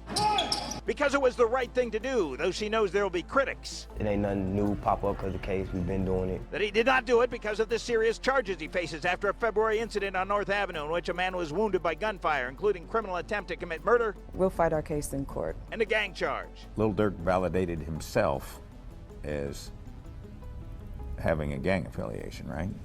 Allegedly, right. Among others. Being from South Southern Chicago, essentially you have to choose a gang for your safety. You don't choose a gang, you can be killed just for not being in a gang. Is he currently in a gang? Absolutely not. He moved to Atlanta to get away from the gang life, to get away from the streets. Von would also be granted a $300,000 bond, being released on June the 22nd, confirmed by a tweet, of course. with Von jumping on Instagram Live fresh home from jail and dissing his baby mama for not thinking that he would ever be getting out. I want to shout out everybody that was on my dick and thought I wasn't coming out, suck my dick. I want to shout out everybody that was talking crazy, like my baby mama now. I've been through some shit. Hey, last called me a hoe, I smacked the shit out of her. Von would go from jail straight onto house arrest, opening up about his situation on Instagram Live. I ain't got no good shout out. I can't hear. Damn. I'll be back later. Part of the bail conditions were that Durk and Von could not be around each other, as King Von would later reveal in a No Jumper interview. Yeah, so me and Durk, we only see each other like at court, if we got caught or something. But Von and Durk would still be releasing music together. On July the 9th, 2019, Von and Durk released their latest collab track, Like That. And despite their legal troubles, Von was still dropping lyrics hinting towards having killed K.I. and dissing Tuka. It's actually crazy to me that even whilst facing serious charges of attempted murder, both King Von and Lil Durk would continue to rap about such true criminality. Lil Durk's experiment in taking the realist gangbanger from his block and turning him into a drill rapper was going too far and jeopardizing his own career. It was only years later, after Von's death, that those charges against Lil Durk for the Varsity shooting were eventually dropped, with the district attorney saying that if King Von was still alive, he likely would have still been charged and facing trial for attempted murder. But in the end, whilst he was alive, King Von would face no real consequences for his involvement in this supposed shooting. In fact, Von would bail out from these charges and continue his career, not even choosing to keep a low profile either. In fact, even with the scrutiny of the police in 2 states, Von would go on to have one of the most successful runs in the rap game, dropping song after song of violent drill anthems, with the entire world following along and wondering how this multiple murderer just kept getting away with it. Once the hip-hop world saw King Von next to Lil Durk in the courtroom in shackles, he quickly gained a reputation as one of the realest street rappers in the rap game. For some people, seeing Von in court with Durk, one of the most famous rappers in Chicago history, was their first introduction to him. However, for anybody that looked closer into his history, discovering the murder case that he beat or as many as 7 people he was rumoured to have killed, they would be easily convinced that King Von might just be one of the most deadly and dangerous people to ever pick up a microphone. And King Von wasn't just a killer who had gotten away with his terrible crimes, but he was seemingly willing to rap about them for the whole world to hear. Von's next release after getting arrested with Durk would be his May 30th, 2019 feature on Izzy Blatt's song Straight Facts, with this track being yet another self-incrimination fest. Von raps on the song that he used to do murder for hire, and he says that he shoots people in the face and is 7-1 on beating murder cases. Von even ended the song saying that the last person that came to his street got killed. With lyrical content this dark, violent, and frankly self-incriminating, it's hard to believe that King Von would go on to achieve mainstream success in the rap game. But his music was undeniably good, despite the murderous messages behind it. He genuinely had a talent for taking these dark experiences he'd had in the streets and making them into songs that painted a vivid picture.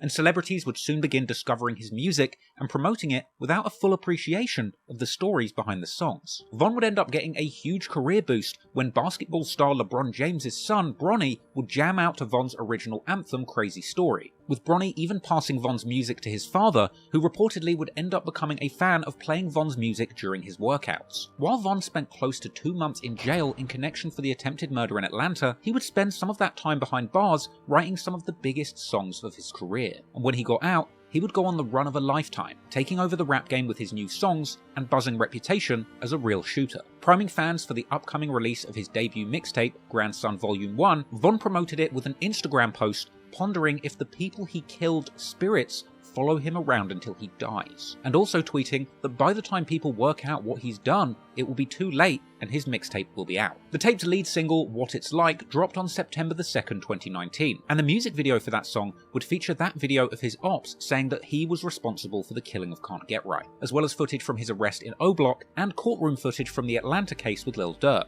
This song is an introspective and deep track about what it's really like living the gang life in Chicago. Von would rap about getting to jail and being given knives to defend himself, ops trying to work out who killed their friends, and rapping that when he was in jail, he caught somebody who killed one of his friends and beat them up, even saying that he was in jail with D. Rose that same shooter who was allegedly at the scene of the Lil Mark murder with Von, rapping that he was there in a cell when D. Rose got sentenced to 40 years in prison for a 2014 murder of a teenager, with Von rapping that witnessing D. Rose get sentenced to all of these years really hurt his soul. Von would end that song with a heartfelt outro, saying that the same cops that locked up his friends D. Rose, C-Day, and Rondo No. 9 told him that they were out to get him too after he caught his murder in 2014. Von said that the cops were trying to catch him and his friends like it was a game, but really this was just Von taunting those cops who were never able to catch him for the things he'd allegedly done. Ironically, just the day after dropping a song about the cops trying to arrest him, the cops would arrest Von for battery on September 3rd, 2019, after apparently beating up a man who called his girlfriend Asian Doll a bitch in the studio, with Von admitting openly on Instagram Live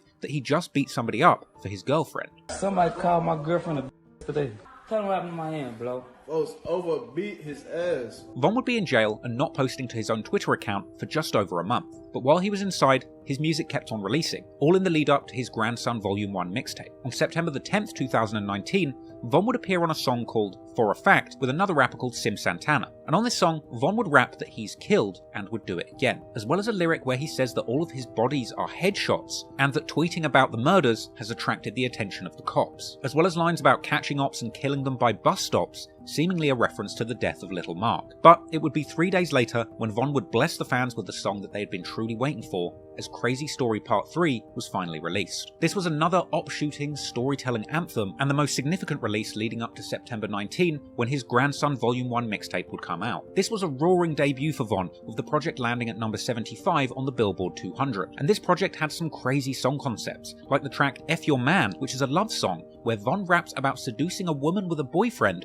and vowing to kill him for her, along with numerous lyrics about killing ops and catching bodies, as well as shooting up funerals. He also had another song with Lil Durk called Twin Nem, where Durk says that Von shoots people and that they got caught shooting on camera with no masks on, seemingly a reference to their Atlanta shooting case. Von raps outright that he tries to kill people, ironically saying that he can't speak on what he's doing because the feds are watching him, whilst rapping about what he's doing on his Billboard charting mixtape. He also had the pop rap love song No Flaws, where he sings to a woman about how dangerous and handsome he is. He also had a song Mama's Boy, where he says that his mother is who raised him into the robbing savage that he is today. He also references beating up K.I. on the train on this song. Von was putting out a lot of bold statements on this project, and surprisingly, with all of this coming out whilst he was still behind bars. Eventually, Von would get out of jail on October the 10th, 2019, being released and returning to Twitter immediately, continuing to push and promote his new mixtape, as well as announcing that he would be going on tour to perform his new hits live. And Von would go on to play huge shows with his fans going crazy, and he would waste no time beginning to tease new music soon after his mixtape dropped. Specifically, the first single of his next project, titled 2 AM, a song where Von rapped the brazen lyric,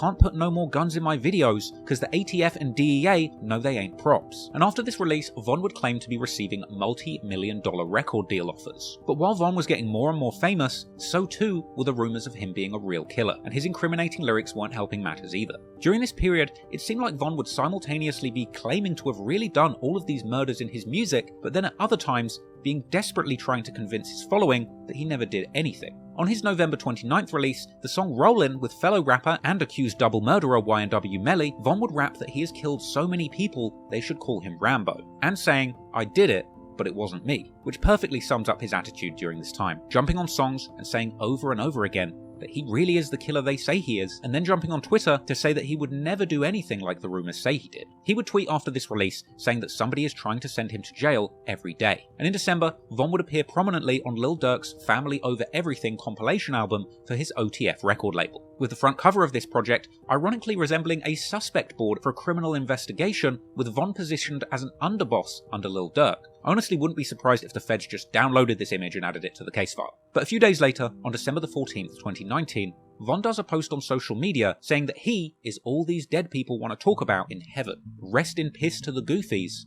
I wouldn't be the savage I am today if it wasn't for y'all. It seemed like Von was really getting more and more comfortable saying that he was a killer publicly. The following week, on December the 21st, 2019, Von does a feature for the rapper Lil Loaded where he raps that he put that boy in a box. But not long after this song dropped, Von would go live on Instagram in the car telling fans that he has bodies, and even going as far as to ask them to guess how many people he's killed, and asking the fans if they think that it's more than 5 bodies, and even seemingly swearing on O.D. Perry's life that he has killed more than 5 people. Body into a town. And I got a lot of bodies. Tell them I got a lot, BJ. They know. Just free, how many y'all think? Let me stop playing. Nah, he gave me. Hey, look. What y'all think? What y'all think? Or y'all think his ass all cap? More than 5. Well, y'all think his ass all cap? More than 5? Maybe he cap. I'm tweaking out. I'm tweaking too out. Oh, yeah, it's sorry. Oh, more than 5. Ah, shut up. Saying numbers.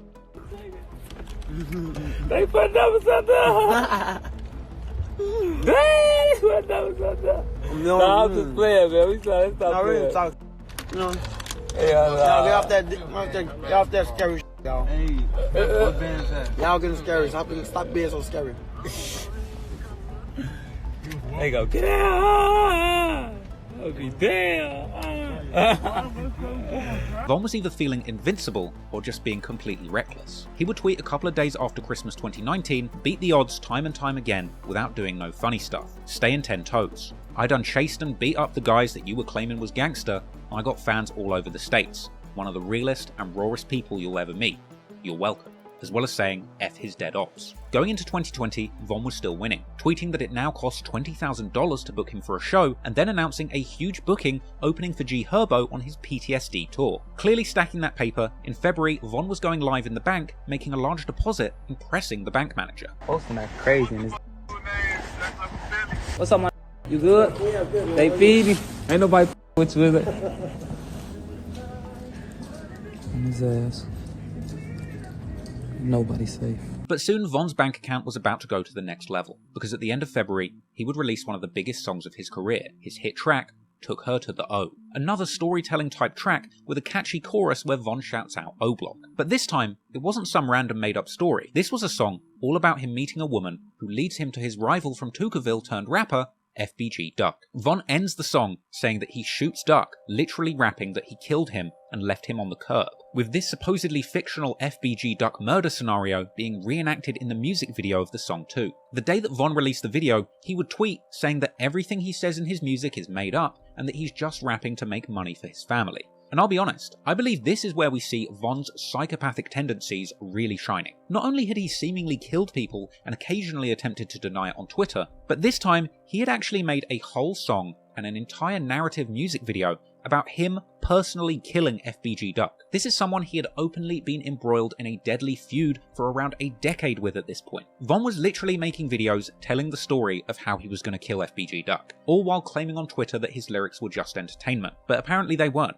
because allegedly behind the scenes, Von had put $100,000 of his hard-earned rap money up as a bounty on FBG Duck's head. This is the kind of behaviour that makes me feel King Von really was a serial killer, because no amount of success in the rap game was enough for him to stop killing people. Instead, his compulsion to kill, or at least to commission killings, was just too strong. He would continue to allegedly use his resources to have people killed behind the scenes, all while attempting to maintain a somewhat clean public image, despite all of the music that he was releasing celebrating murder. The video for Took Her to the O would get 1 million views in 24 hours, and at this point Von was really one of the hottest prospects in the rap game, and fans would be hungry for his next full-length release, which came on March the 6th, 2020, when he dropped his new mixtape, LeVon James, named after the famed NBA legend LeBron James, who had become a fan of Von's music along with his son. And Von would troll his ops by even purchasing a promotional billboard for the project on 63rd, as well as releasing Not From 63rd merchandise. Unfortunately for Von, however, the project itself would end up debuting precisely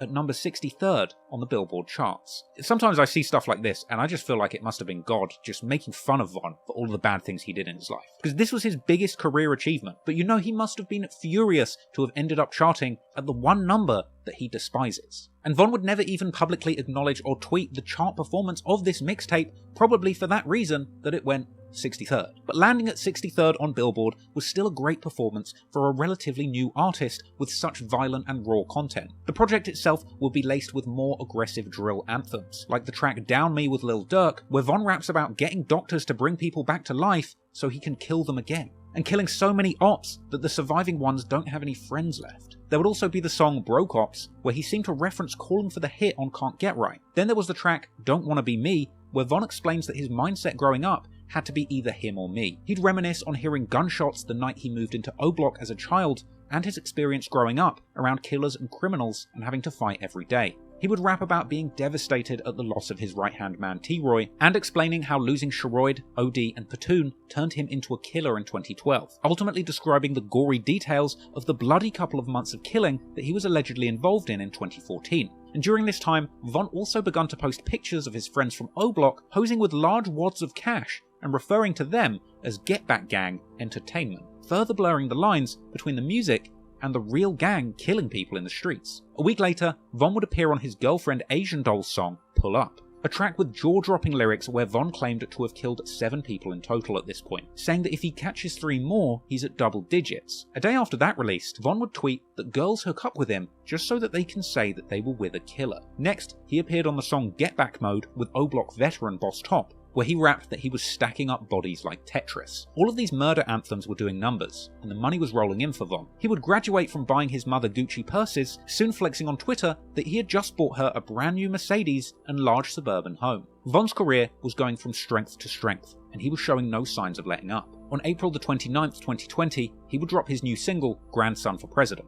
coming with lyrics where he says that they're trying to blame him for all the unsolved murders in his city. He'd rap that he's trying to kill all of the ops, and he would end his verse saying that he could kill you by rapping on the beat, or by shooting you in the street. And Von would promote the music video for this song on Instagram, adding a caption with 7 skulls, asking people how many they have, sparking speculation that this was him cryptically telling the world once again that he had killed 7 people to promote this song. A few days later, he appeared on the song Body Count with Mozzie and G Herbo, rapping that if you have a few bodies, everyone will know. A couple of days later, Von would tweet that he can't get a job now because he has more bodies than Tay-K, a teenage rapper who got 55 years for murder. Von would also tweet that he's done more hits than made hit songs. And then, on May 21st, 2020, a vlog was released which showed Von going back to O-Block, aka Parkway Gardens, to hand out wads of cash to his gang. And it would later emerge that Von was providing drugs and guns to his old hood, and splitting the rewards with his crew, providing them with jewelry and luxury vacations in exchange for their work in the streets. Von clearly didn't care about broadcasting his activities to the world, and eventually,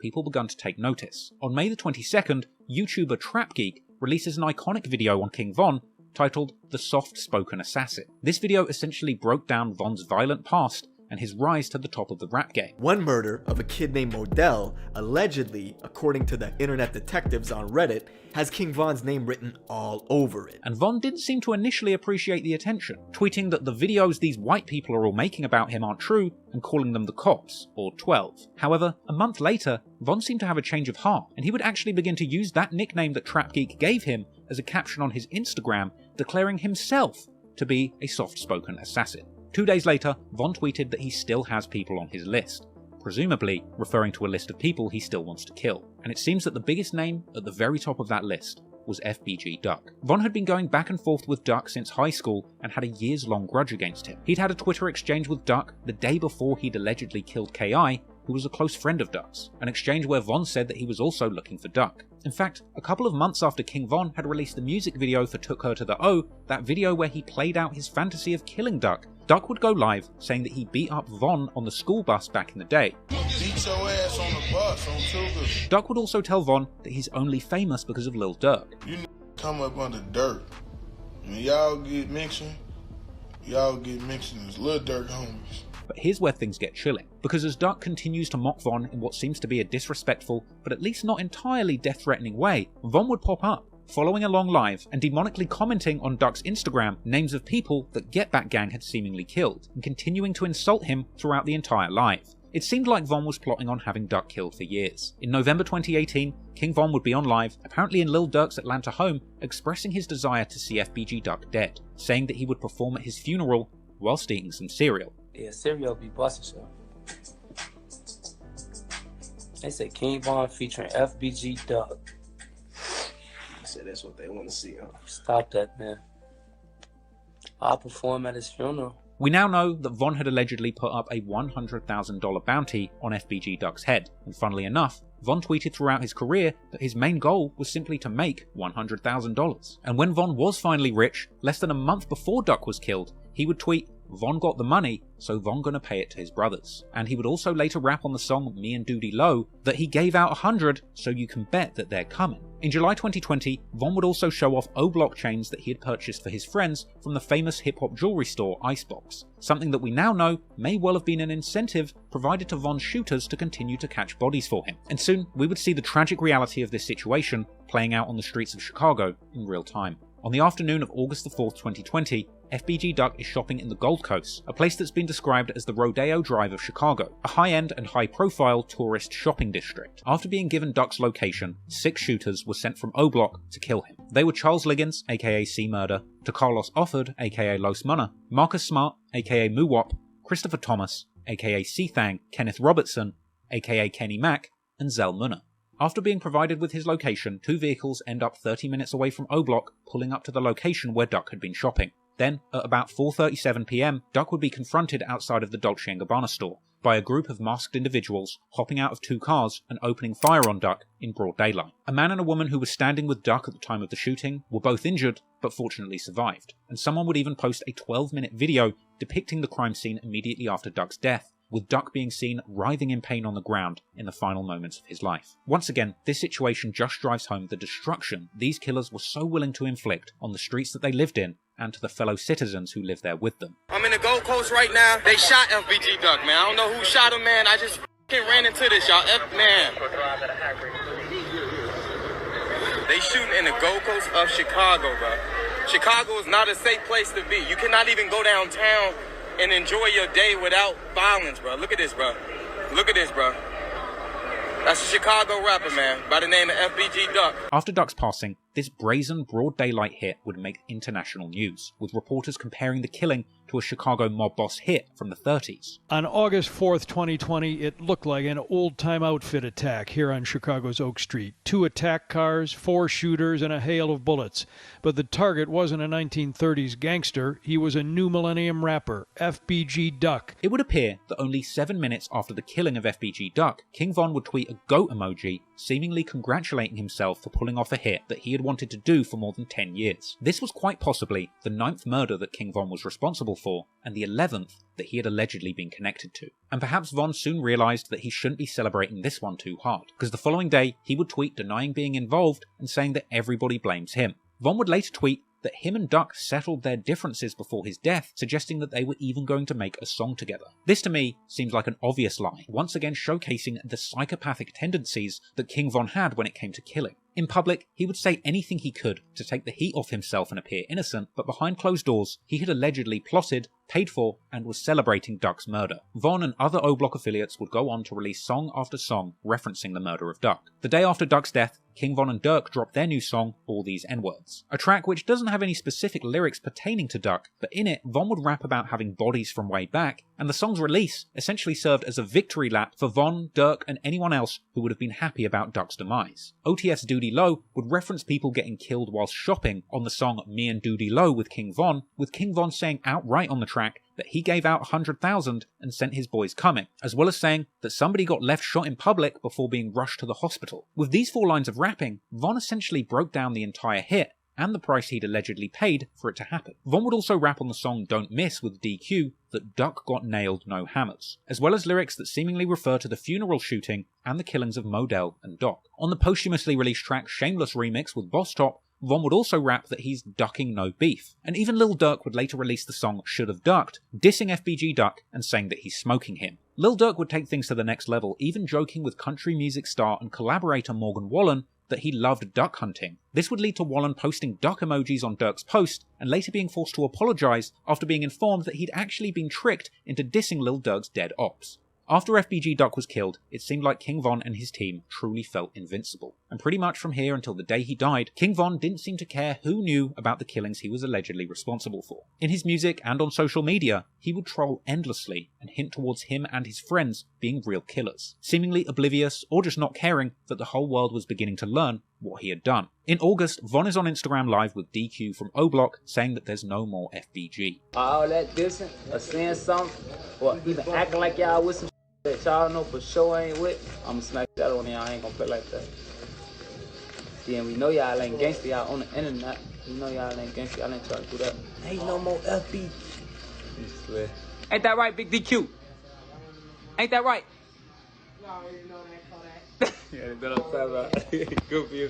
Von would also tweet that he knows the police have his phone tapped, and that all they'll find out is that he gives people money every day. Money for what though, Von? Von would also go on to tweet that 63rd was no more, and another saying, "You heard what they say I did, but I did worse," indicating that Von had done even more crimes that the public didn't know about. After this, we would see one famous example of King Von's crimes catching up with him in the music industry. He had actually been booked to perform at rap music festival Rolling Loud in 2020. However, the pandemic of 2020 would shut that down and see the festival unable to go ahead in person. So instead, Rolling Loud would end up hosting a digital live stream event with rappers in September of 2020. And as part of this event, King Von would be interviewed in a shocking segment where the hosts were asking him questions that had been sent in from the comments, with some bright Chiracologist submitting a question to the unsuspecting hosts, who would read it, asking Von if he would ever collab with names of people he was rumoured to have killed. With Von even being so amused by this question bringing up his old bodies, he would even go and find his trusty shooter Muwop, putting his face on camera to show the reaction to these clueless interviewers dissing their dead enemies. They want to know if you do a feature with Modell, P5, Malcolm. You know them? Nah. No. Alright, never mind. He already told us about Tuka. He said Tuka one of his favorites to work with. They want to know about the Gleesh Place video. Oh, Gleesh Place coming soon. And I do a feature with all of them. Tell them just send them money. Yeah, we need that bag. 100 racks. 100 racks a feet. I don't think they got it. My boy charging 100 racks. Don't get me started on this. I be ticking. Y'all don't know me. Y'all don't know. I be tricking on this. Say the names who went through the features again. He'd have to scroll up. I can't even see that. Y'all listen to the names he said went through the features. We'll get a clip of it and we'll send it to you. Alright, tell me the names. Listen to the names he said went through a feature with.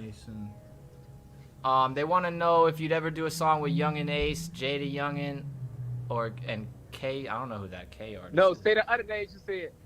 You gotta scroll up so I can read that. Can you do that for me? Yeah. Hold on. It was... No, scroll up a little more, I got it right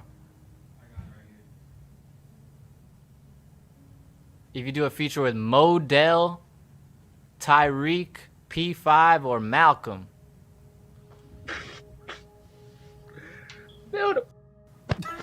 Look out, folks, look. That's a no, right? I'm assuming that's a no. Hey, supposed to talk to you on some police. I don't even. Who are those? Am I supposed to know who they are? Man, them people is dead. You bogus. Now I just left. What's that? Let's go to the next question. No, that's crazy. They had me violate like that. Hey, you with that? Fuck 63rd. Now I just left. The day after this, Von would tweet saying, "Who wants clout? If you diss Von, he will put you in the clouds." Possibly another reference to FBG Duck's murder, whose nickname was of course Big Clout. A day after this, Von would take to Instagram Live, saying that he's tired of people judging him because of YouTube videos about him. Yeah, I think y'all know me because I watch YouTube and y'all listen to what these people telling y'all stupid on. Oh yeah, y'all listen to what the people telling y'all. Them people trying to make bad. Wham, them people trying to make a over there. It's cool. If they had to do, motherfucker, I do what they got to do. Y'all don't know me. I ain't on no super tough, no super gangster. That's just what's going on. That's what I am. That's what's going on. So I'm laughing, I'm smiling around here, because I'm super gangster. This was an epic Instagram Live where Von would go in depth on a lot of things, showcasing both sides of his personality. He would say that he's really a gangster like the videos say, but that he's also smiling about it because it makes him laugh, before also reminding fans not to play with him because he really is dangerous. I'm super gangster. I'm like that, but I ain't on that. You see what I'm saying? I'm smiling, I'm playing with y'all. But don't play with me like that. I don't play with nobody like that for real. King Von would tell his fans that him and his O-Block homie Louis kill their ops. King your little op. Dick sucking ass on King Dave. Got to fucking with them niggas on King Dave, okay? Don't trip. We ain't even gonna talk about that no more. I wish Louis would rah. Not as rah. Look at Louis Goop. At this point, Von is seemingly hyped up and begins to ask the audience which ops he should talk about. Man, who has to talk about on this? I'm on the road today. I'll put my right out there today. Who to talk about? Drop a name on my Von goes on to say that people are just mad because he's tough and handsome, and because he knows that he did violent things to people who are in the comments on this live, with Von even going as far as to say to his viewers, if he did something to you or your family, comment below and he will pin it. Man, you be hating. I know you be hating on me. I know you be hating. Cause I look like this and I'm tough like I am. Oh yeah. That shit hurt. And I did on her. I seen what I did.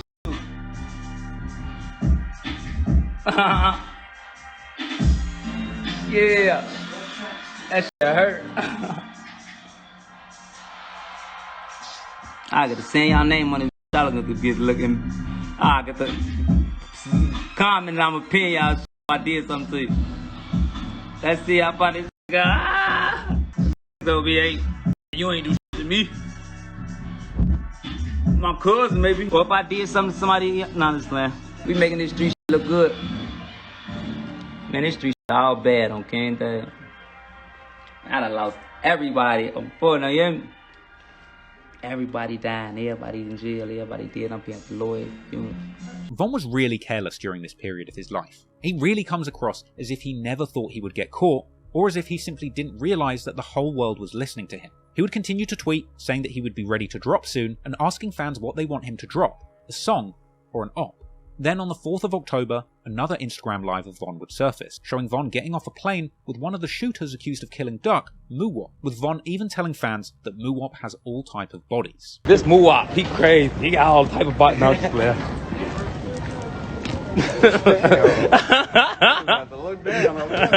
Come on, Muwop. My mama, come on. My bodyguard. Come on, bodyguard. On October the 9th, Von drops the song I Am What I Am with Fabio Foreign, rapping more lyrics seemingly referencing the murder of FBG Duck, aka Big Clout. The same day, Von would tweet, bragging to have done everything people say they did in the streets, and in Von's case, getting away with it. Then, on October the 14th, 2020, Von releases a song called Slide with another rapper called Yak Yola. This song is a reinterpretation of FBG Duck's own hit song of the same name, Slide. But of course, Von would use his version of Slide to mock Duck. 2 days after that, he would tweet the word duck with a love heart and a picture of himself ducking his head down. Clearly, all of Von's brazen activities in the streets and online were indeed making him the target of an investigation, because also in October, Von is at the airport when he was seen on social media being searched by the police and getting angry about the fact that he was being targeted. I can get your ID one more time? You take a picture of my badge.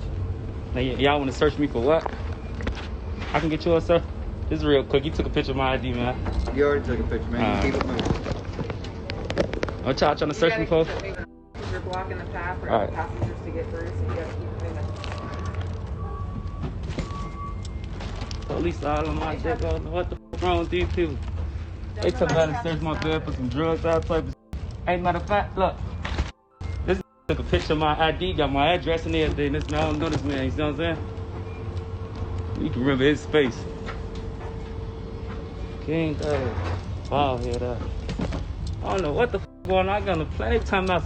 Von would share a picture of the officer who searched him to Instagram, even tagging superstar hip-hop lawyer Drew Findling, who also defended Donald Trump. But clearly, Von wasn't worried, because the same day that footage was going around, he would also tweet that he has bodies from way back, perhaps taunting those very cops who were stopping him at the airport trying to solve these murders. Around this time, King Von would also do an interview where he seemed to suggest that he was making the most of his career because he knew the cops would eventually work out what he'd done and put him away. I'm trying to go crazy real quick, but the feds come. What? But not one to let some meddling cops get in the way of his booming rap career. A couple of days later, Von would drop his debut studio album, Welcome to O-Block, on October the 30th, 2020, a date which coincidentally was the anniversary of T-Roy's birthday and the murder of P5. Welcome to O-Block had some bold songs, where Von would hint further at the crimes he'd allegedly committed, and ironically, the very first lyric of that album would see Von admitting that the cops are onto him. By this point, Von's lyricism was the sharpest it had ever been, and he really did have a talent for using music to communicate the dark reality behind the life that he had lived. Another line on that opening track, Armed and Dangerous, really stuck out to me, where Von raps that he has inflicted tragedies, massacres, and casualties on his ops, admitting that he did a lot of things to people that he can't remember, but he knows that they remember him. He would reminisce on October 2012 when he had allegedly killed numerous people, rapping that people were dying all of October, and that it's the real Halloween. There was also the track Demon, where Von would open up about becoming a killer after the death of his friend White White. A track featuring a lyric where he claimed to have killed 7 people, saying bodies I got a few,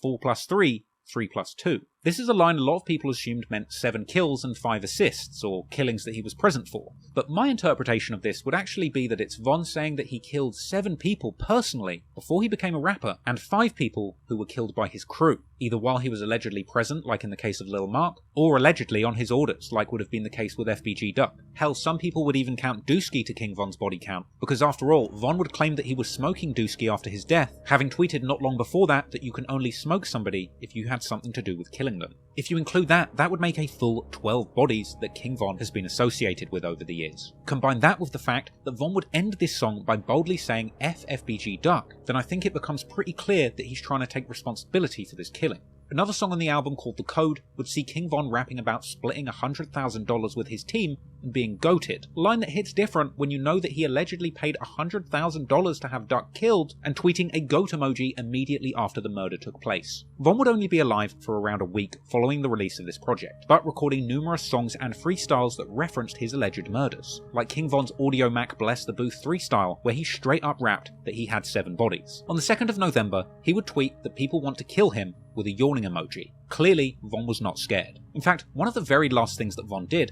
was an interview with DJ Akademiks, and a big part of this interview was the discussion of Von's beefs. Akademiks would press Von about his earlier tweets, suggesting that Von had been lying about him and FBG Duck squashing their beef, with Von denying that he was lying and suggesting that somebody else had deleted their DMs. You know you and Duck didn't make up. His mom came out. They said you and Duck. Gang, how you gonna tell? See that this ain't right. Gang, how y'all gonna say that? His mom said that would never happen. His mama was not there. I ain't never met his mama. I don't know his mama. You see what I'm saying? I've talked to him. You see what I'm saying? And then they deleted all our DMs, so I can't show him the. I don't know why they do that. From here, a flustered King Von would try and sidestep his past beef with Duck, saying that they just went to school together. They just make it look real crazy to y'all. These just really people we all went to school with. That shit do look crazy to me. I kid you not. That's how they make it. But then, like, yo, you gotta understand, like you said, they right there down the street. We went to school. It ain't that serious, you know. And then, you know, it's just that we ain't cool no more. It was, you know, but it ain't that serious. Like, it's to the point where let's talk about it. It ain't that shit.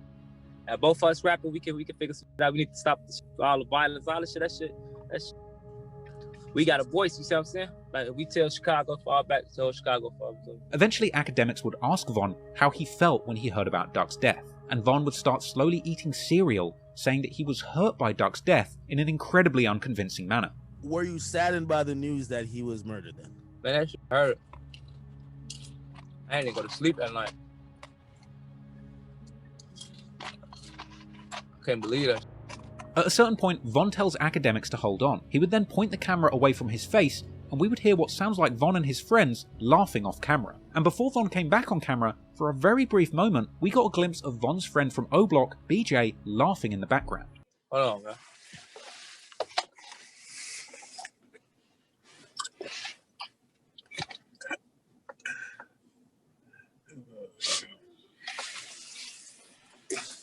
Oh, let's talk about some other shit though.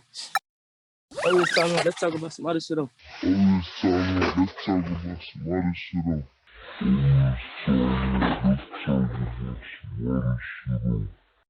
I can't help but notice the fact that Von is eating cereal whilst discussing the killing of Duck. Well, you eat just cereal straight out of the box, no milk? I'm a gangster. I've said it before that I believe Von was a serial killer, but honestly, he's mentioned cereal so many times during his career, it really wouldn't surprise me if this was some kind of cryptic message that he was using to signal to fans that he saw himself as a serial killer, with Duck as his latest victim. He would strangely tweet about how much he loves his cereal after a series of alleged murders in 2012, even tweeting that eating cereal is the first thing he does after shooting someone. He would promote Dirk's cereal whilst they were both on the run from the Atlanta shooting at the Varsity, telling people on Twitter to buy the cereal whilst waving a clip of a gun, and regularly posting himself on social media eating cereal. And he would also be eating cereal when he told the world that he wanted to perform at FBG Duck's funeral. Yeah, cereal be busting, so. They say King Von featuring FBG Duck. I said that's what they want to see, huh? Stop that, man. I'll perform at his funeral. Then, when we finally saw the actual murder of FBG Duck and Akademiks asked him about it, at that very moment, Von would decide to start eating cereal too. Maybe it's a stretch, but that day when academics called Von, he probably knew he would be asked about FBG Duck, and he made sure to have that box of cereal within arm's reach so that the whole world would see him crunching on cereal at that exact moment. Sadly for Von, soon after this interview, he would end up on the other side of the gun, getting shot himself and ultimately losing his life. But in a final twist of irony, it would turn out that despite being connected to so many murders in his home city, Von would seemingly end up losing his life in an altercation in another state, and as a result of a petty rap beef that had nothing to do with his violent past in the street.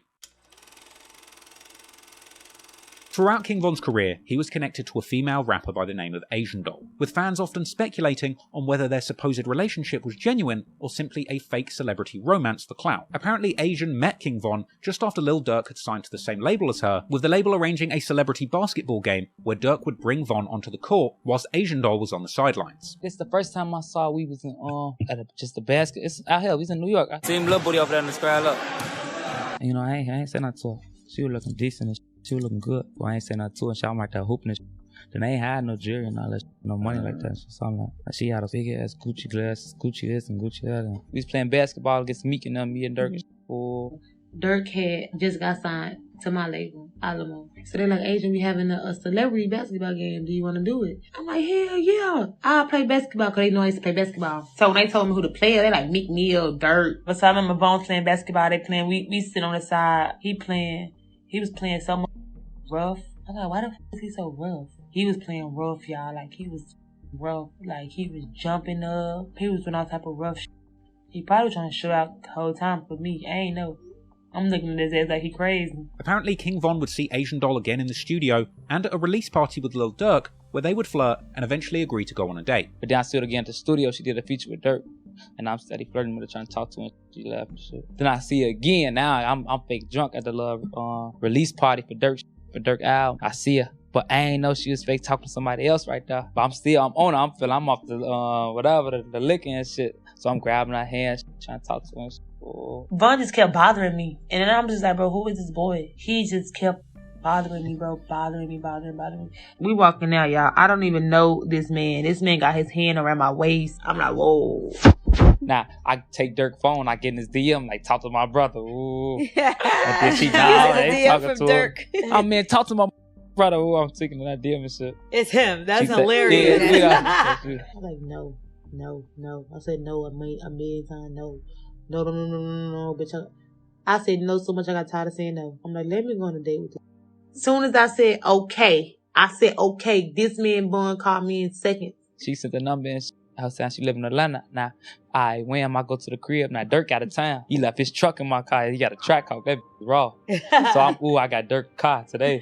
So I go pick up and I tell her I'm going to take her out and King Von would actually pick up Asian for their first date in Lil Durk's Jeep Trackhawk, the very same truck that they caught their attempted murder charge in Atlanta. But in the end, the date between Asian Doll and King Von was apparently a success. You know I ain't slow. I knew the Durk car.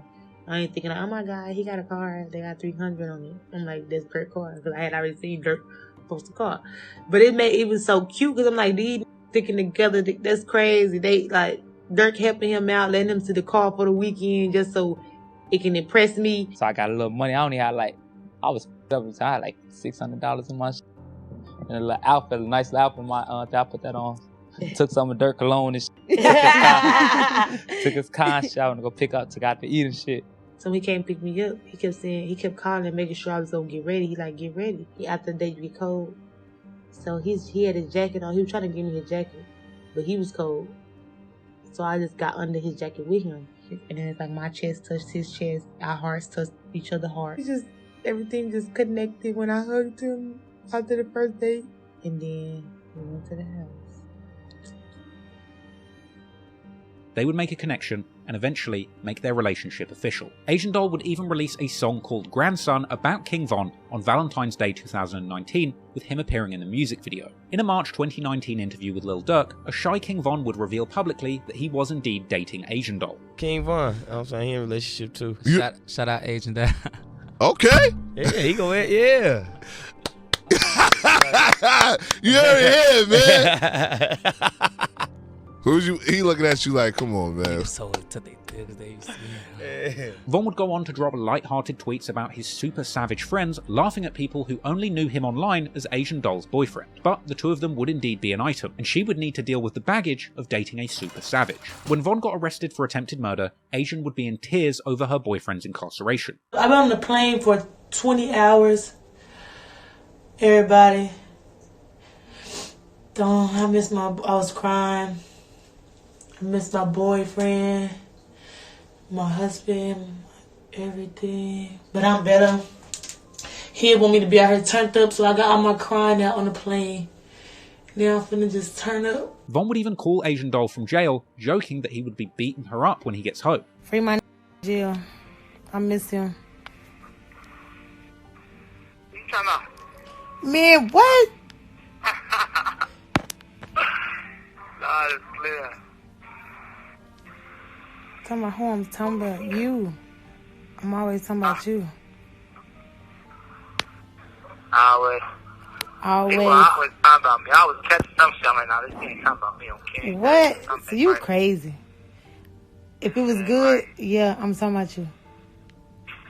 I don't get no fucking bad. That's the thing. I don't know good, bad. If it's bad, I'm on there with yours. I'm being Talk about ass. me if it's bad. Don't talk about nobody else. Nah, I'm just gonna be ass first, ask questions later if it's bad. I ain't got time. I'm already beating your ass when I get out. You don't even know. You not beating me up. We're not gonna do that. Eventually, Von would return home and be reunited with Asian Doll, but ironically this time it would be Asian getting Von in trouble. While out on bail for that attempted murder, King Von would end up getting into a fist fight with a man in a studio who had apparently called Asian Doll a bitch, being sent back to jail for a brief period. Somebody called my girlfriend a bitch yesterday. Tell him what happened to my hand, bro. Folks overbeat his ass. And despite Von winding up in jail for it, it would appear that Asian Doll would actually appreciate Von's protection, calling him her bodyguard on Twitter, with Von himself saying that he wishes she wasn't a rapper so that he could keep her home and protect her, saying that he doesn't trust her around other rappers. But isn't it nice to have somebody in the same industry as you? No, that ain't. I'd rather have. I wish you. I can't say I wish you wasn't a rapper, nothing like that. But it'd be better if I knew like she's at the house instead of going around all these people that ain't around and. Damn, what's going on? Now I'm just thinking, damn, what the fuck she doing? Why she answering the phone? And that's how she be feeling. She feel the same. I just said that. No, I understand. That's what I'm saying. Like, I wish my nigga was in the damn house. No. Also, it's been times where you didn't like a nigga and she had to work with him. I'm not gonna say nothing because you gotta be. Feel like y'all you gotta be for sure with yourself, business, man. I know I'm that. So Von was clearly very possessive about Asian Doll, even tweeting that he would kill somebody for messing with her. With that in mind, it's no surprise that eventually it would be another rapper that would seemingly get in between Von and Asian, and that rapper would be none other than Baton Rouge gangster rap superstar NBA Youngboy. Now, King Von had a strange relationship with Youngboy over the years. King Von would be dissing NBA Youngboy all the way back in February 2019. You f with Youngboy? Why? I'm just damn. Man, hang up on your ass. But if you feel like you cheating, go ahead and say you f with him. I'm gonna hang up on your ass. Don't. I raise I just play. You f with him though? He alright. He cool, right? So I can't speak on him. He ain't all that, is he though? What's up? What you trying to say? Like, I'm just trying to see what you feel about him. He cool. He's straight. He's straight. He ain't better than you. He ain't better than you. Yeah, for sure. Cause he don't be doing shit.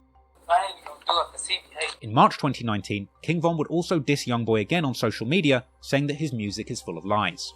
Youngboy talking about on this song, bro. What? He talking crazy on this man. Oh yeah? He ain't even like that. Oh! On his ass now. On his All that cap. You got cap in your raps. You got cap in your raps. But at other times, it seemed that Von quite admired Youngboy. He'd often play his music and even tweeted welcome home to him in August when he was freed, as well as being seen on social media copying several of Youngboy's mannerisms and quotes. Boy, as my grandma raised me, you hear me? You know I ain't no hoe. What up? My grandma raised me. You know I ain't no hoe. Perhaps King Von was looking to catch Youngboy lacking rather than admiring him, because clearly both Lil Durk and King Von were feeling competitive with NBA Youngboy during this period. In October 2019, Lil Durk would reply to a DJ Academics tweet claiming that NBA Youngboy was the best street rapper since the Chicago wave, with Lil Durk suggesting that Von was a realer street rapper who could actually compete with Youngboy. In February 2020, Von would tweet indicating that Youngboy was holding on to a song featuring both of them and telling him that he should release it. It would seem that Von and Asian Doll were on good terms around this time, with Von showing off a bunch of gifts and a love letter from her just a few days after Valentine's. However, by May 2020, Von would be tweeting that he was going through a rough breakup. Then, the following month, tweeting that Asian Doll was acting crazy and trying to embarrass other women. But a few days later, Von would tweet seemingly indicating that he was back on good terms with Asian Doll. Then, the following month, Von would tweet saying that he doesn't care what a woman does if it's not his girlfriend. A few weeks after that, in August, Von would tweet saying that he takes things too far when he gets mad. And tweeting saying that people won't believe the woman that he just made a hit with. That same day, images would surface of Von spending private time with the mother of NBA Youngboy's child, a woman named Jania. And later, speculation swirled that Von and her may have even created a sex tape during their time together, after King Von tweeted that he could post a video that would make somebody stop claiming their own kids. And later, King Von's sister would also indicate that she had seen a video of Jania sleeping with somebody. DMs would also later circulate from somebody who was apparently with them when they met, suggesting that Von and Jania had indeed slept together, not recorded music. And Von would later rap on the song Rose Gold with PNB Rock, lyrics that seemed to suggest that somebody's baby mother was bad in bed. One of his friends, 600 Breezy, would congratulate King Von publicly for sleeping with his ops baby mother and saying Rapper K, suggesting that Von and his friends were looking to see NBA Youngboy dead. However, Jania would take to social media to deny the rumours and say that she was simply working on music with Von to make money for her son. We walked to the table to play the little game after my studio session and I went home. That's it. Y'all trying to make stories out of nothing. I don't that man. Like I said, I don't with no nigga. I've been working. We have a song coming out. Y'all wasn't supposed to know, but it is what it is now. We have a song coming out. So when the song come out, y'all gonna with it. Just know it's hard as I'm just trying to get my money to take care of my son. Period.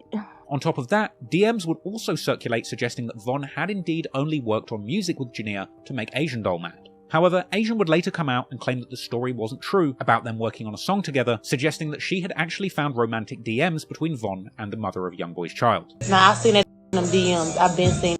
None of this not a surprise. So all that songs, that dead. You on dick. The day after those pictures of Von's rendezvous with Jania surfaced, Youngboy would post a picture with a caption saying that he's going to make sure that his son grows up and sleeps with King Von's daughter since he's trolling him with his baby mother. And while this was all going on, another Chicago Black Disciple rapper close to King Von, Lil Reese, was claiming to be planning to beat up NBA Youngboy's artist Quando Rondo. Quando would reply to this, saying that Reese won't do nothing. A few weeks after this, King Von would seemingly threaten Youngboy and Quando Rondo, tweeting on September the 7th, 2020, that he hopes that God has room up there for more dead people. This seemingly provoked a response from Quando Rondo's right-hand man Lil Tim the next day, who warned Von and people from Chicago about messing with Quando. And this would seemingly be followed by a response from King Von the next day, tweeting, reminding the world that he has been fighting his whole life and that he hits hard as hell. The same day that all of this is going on with Von and Jania, NBA Youngboy would drop a snippet of an unreleased song. This song later turns out to be the track Dead Trolls, and in this song, Youngboy claims, like Von, to be responsible for 7 murders, and rapping that he's going to catch someone from out of town who is chasing after a girl and kill them. Youngboy would also rap that his ops are mad because they can't get a feature from him.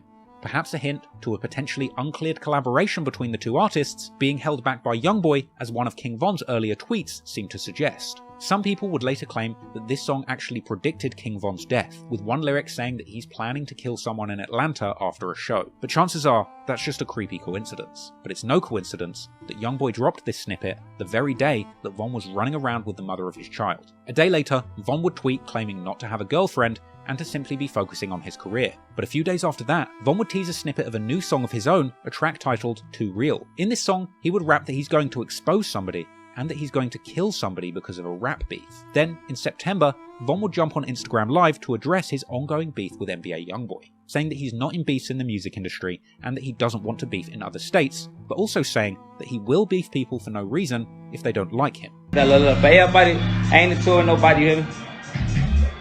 Towards the people I've been had beef with in the streets, you know what I'm saying? I won't be into it with nobody from all in another town for no reason. Like, you gotta be into it with somebody for a reason. Just know we into it, gang, okay? You see what I'm saying? I'm the type of I don't gotta know why we into it or nothing. You only gotta tell me why you don't like me. Don't even tell me why you don't like me. I don't even care.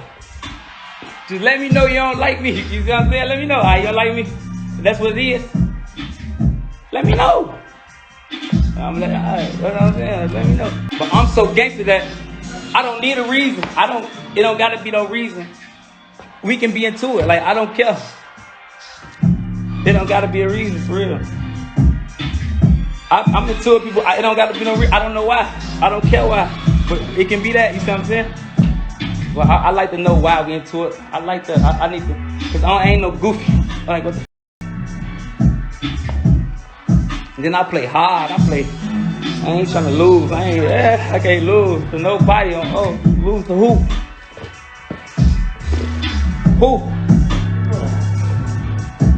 Who, Lloyd? Who I'ma lose to? Tell him, you've been knowing me, Lloyd. Don't I go hard at everything I do? Tell him, you came from, how you get a chain in your neck, Lloyd? You know how. Clearly Von was still wanting to prod Youngboy, and despite tweeting that he still isn't doing relationships, in September, Von and his sister were seen in the club with Youngboy's baby mama once again. 2 days ago, Janelle was spotted in the club with King Von's sister, and King Von was also there as well. You couldn't see them together, but you know they were together if you know. With all of this going on, Asian Doll would be feeling the heat. At the start of October, Asian Doll would go on Instagram Live to address the situation with Youngboy and Von, denying that Von embarrassed her and saying that if she's single, then it's got nothing to do with her. Nobody embarrassed me, gang. Y'all need to get off my dick with that. Like, nobody embarrassed me. Nobody. It's nothing nobody did to embarrass me. I was not embarrassed. Like, damn, y'all hoes mad about a tweet. Like, y'all, like, dude don't even know you clowns. The f y'all hoes get left for me. The smack the shit out of one you with me. You crazy. I don't get no. I'm a real bitch at the end of the day. Like I said, you would never see me sweat. You would never see me go outside behind nobody. I don't give a who you is, friend, anybody. Mind your business. When I'm single, like, that don't have nothing to do with me. I'm not stressing that shit. I'm not tweeting about nothing. They don't have to do with me, gang. Nothing. When somebody's single, so what? What they do? I don't get no. That's what y'all problem. Von later went live on October the 11th, 2020 with Asian Doll, apparently their first live together since their breakup, with them appearing to be on fairly good terms. Also in October, King Von would begin tweeting to promote a new song called Mine Too, a song essentially dissing NBA Youngboy and saying that he's not going to beef about a girl because Youngboy's baby mama Jania is his too. He'd also have a lyric saying that he has beef in NOLA, or Louisiana, where Youngboy is from, and saying that Youngboy is rapping like a gangster, but now he's got to show Von whether or not he really is a gangster. After this snippet released, Von would tweet saying once somebody has slept with a girl, he doesn't want her anymore, with this possibly being a hint towards Asian Doll moving on to NBA Youngboy, with it actually being rumoured that Asian had met up with Youngboy at some point during this time, with later DMs from people in NBA Youngboy's camp suggesting that Asian Doll had indeed hooked up with Youngboy before King Von passed away. And Asian Doll would seemingly admit to hooking up with Youngboy twice on her song No Exposing. Apparently Youngboy even had access to Asian Doll's phone and Instagram account during the time they had spent together, as he had reportedly messaged his producer through Asian Doll's Instagram account. And then, only days before King Von would end up losing his life, on November the 4th, 2020, Youngboy posted a snippet of a song that he made with Asian Doll, a song with the ominous title Meet the Reaper. Von would be seen listening to the snippet of this Youngboy and Asian Doll song, later tweeting that the song is trash, followed by yet another tweet alluding to there being a sex tape between him and NBA Youngboy's baby mother. Von would then say that him and Jania's song is way better than Asian Doll and NBA Youngboy's song, and saying that it has a better cover art, another hint that he might have had compromising pictures of Youngboy's baby mother. Then Von would backtrack, saying that he's just playing, and that if Asian Doll is happy, he's happy. But the song still sounds trash. Then rehashing the lyric from his song Mine Too, once again indicating that Asian Doll and Jania are his girl too. The day before he was killed, King Von was incredibly active on Twitter. He would diss NBA Youngboy, tweeting that rappers are pussy and that he's not one of them. He would warn people to approach him with caution, and he would say that his ops are acting gangster, but that's not what they're really like. Tweeting that he's not hurt, just retaliating to the disrespect he's received with no feelings involved, suggesting that what was going on was just entertainment, with Von eventually saying in another deleted tweet that he's going to lead by example because he's older than Youngboy, and saying that he's quitting the beef because many wars have started over a woman and that he's not beefing Youngboy. He would say that they're sharing the same women and that doesn't matter, and then in King Von's last recorded interview before his death with DJ Academics, he would touch upon his beef with NBA Youngboy since coming into the industry. Von would deny that this was a real beef, saying that they have the same girls and the internet has just blown it out of proportion. You know what people told me? People told me you and Youngboy was beefing or something like that. You said something about what happened, Von? What's going on with you, man? they be saying that a lot. It's like we got the same interest in hoes, and then you know how the internet will try to make it. Don't tell me I got problems over girls. No, it's the internet, gang. It's the you know, they'll try to make it like that because it's the internet. You see what I'm saying? And then you know how females will try to make it like that because they females, and they'll try to make it like one hard. They try to. It be just all type of shit. But it ain't nothing too serious, nothing you should worry about. Unfortunately for Von, things would be very serious indeed, and the very night of that final interview, King Von himself would escalate things and get more than he bargained for, and little did he know that this feud over women would end up being the beef that would take his life. Barely a week after the release of his debut album, Welcome to O-Block, King Von's story would come to an abrupt end. The week before his death, King Von would be reflecting on Instagram just how far he'd come, and reminding himself to enjoy these times because he knew there would be hard times coming. Going through this shit, just losing so many people, gang. I lost so many people, man, going through this shit. Man, shit crazy. But now look where we at right now, you see what I'm saying? Like times like this, you gotta take it in. I just told my homie, y'all gotta take this in, you see what I'm saying? Looking for them. I'm here with day one, this shit. And we in this winning, man. And we living on King Day. When we ain't dead and we ain't in jail. And we ain't broke. And we ain't, you know. Life, you gonna be down again. Like I'm up right now. It's gonna be times, you know, I'm gonna go through some more. I'm gonna go through some, you know what I'm saying? But I'm gonna think back to this time. I could always reflect on this time. Like, everything was going good in my life. Everything was going. That time, everything going good right now. Like right now, everything going good. I ain't got no complaints. I ain't mad about nothing. I know I done lost a shit. I don't understand a lot of shit, but I ain't even mad about it. Sadly, the good times would end suddenly, and Von would end up losing his life at the very height of his career. His album Welcome to O-Block had debuted at the unlucky number 13 on the Billboard charts, ironically just one position above NBA Youngboy's album Top, that had already spent 8 weeks on the chart after going number 1. Then, just after midnight on the 5th of October 2020, Von would tweet his location for the evening. He was playing a show at Atlanta club Opium. Von would go live on Instagram on the way to the club, seemingly in good spirits and rapping along to his own music. He would do a live pre-show with the name of the club pinned, and he would be seen on Instagram posted up smoking hookah with his entourage of O-Block natives. He would go on to play that concert at Opium, where he would be seen jamming out on stage at the club, surrounded by his team and shouting out somebody in the crowd for wearing Not From 63rd merch, as well as dissing girls who were acting stuck up at the front of the show. Man, I see everybody in this bitch, y'all act like y'all don't see a motherfucker. But I see a motherfucker in this bitch, gang. I see you got that 63rd shirt back there, my This is no, I got get back game. Oh, no, this got the get back game. I love that, I love you, gang.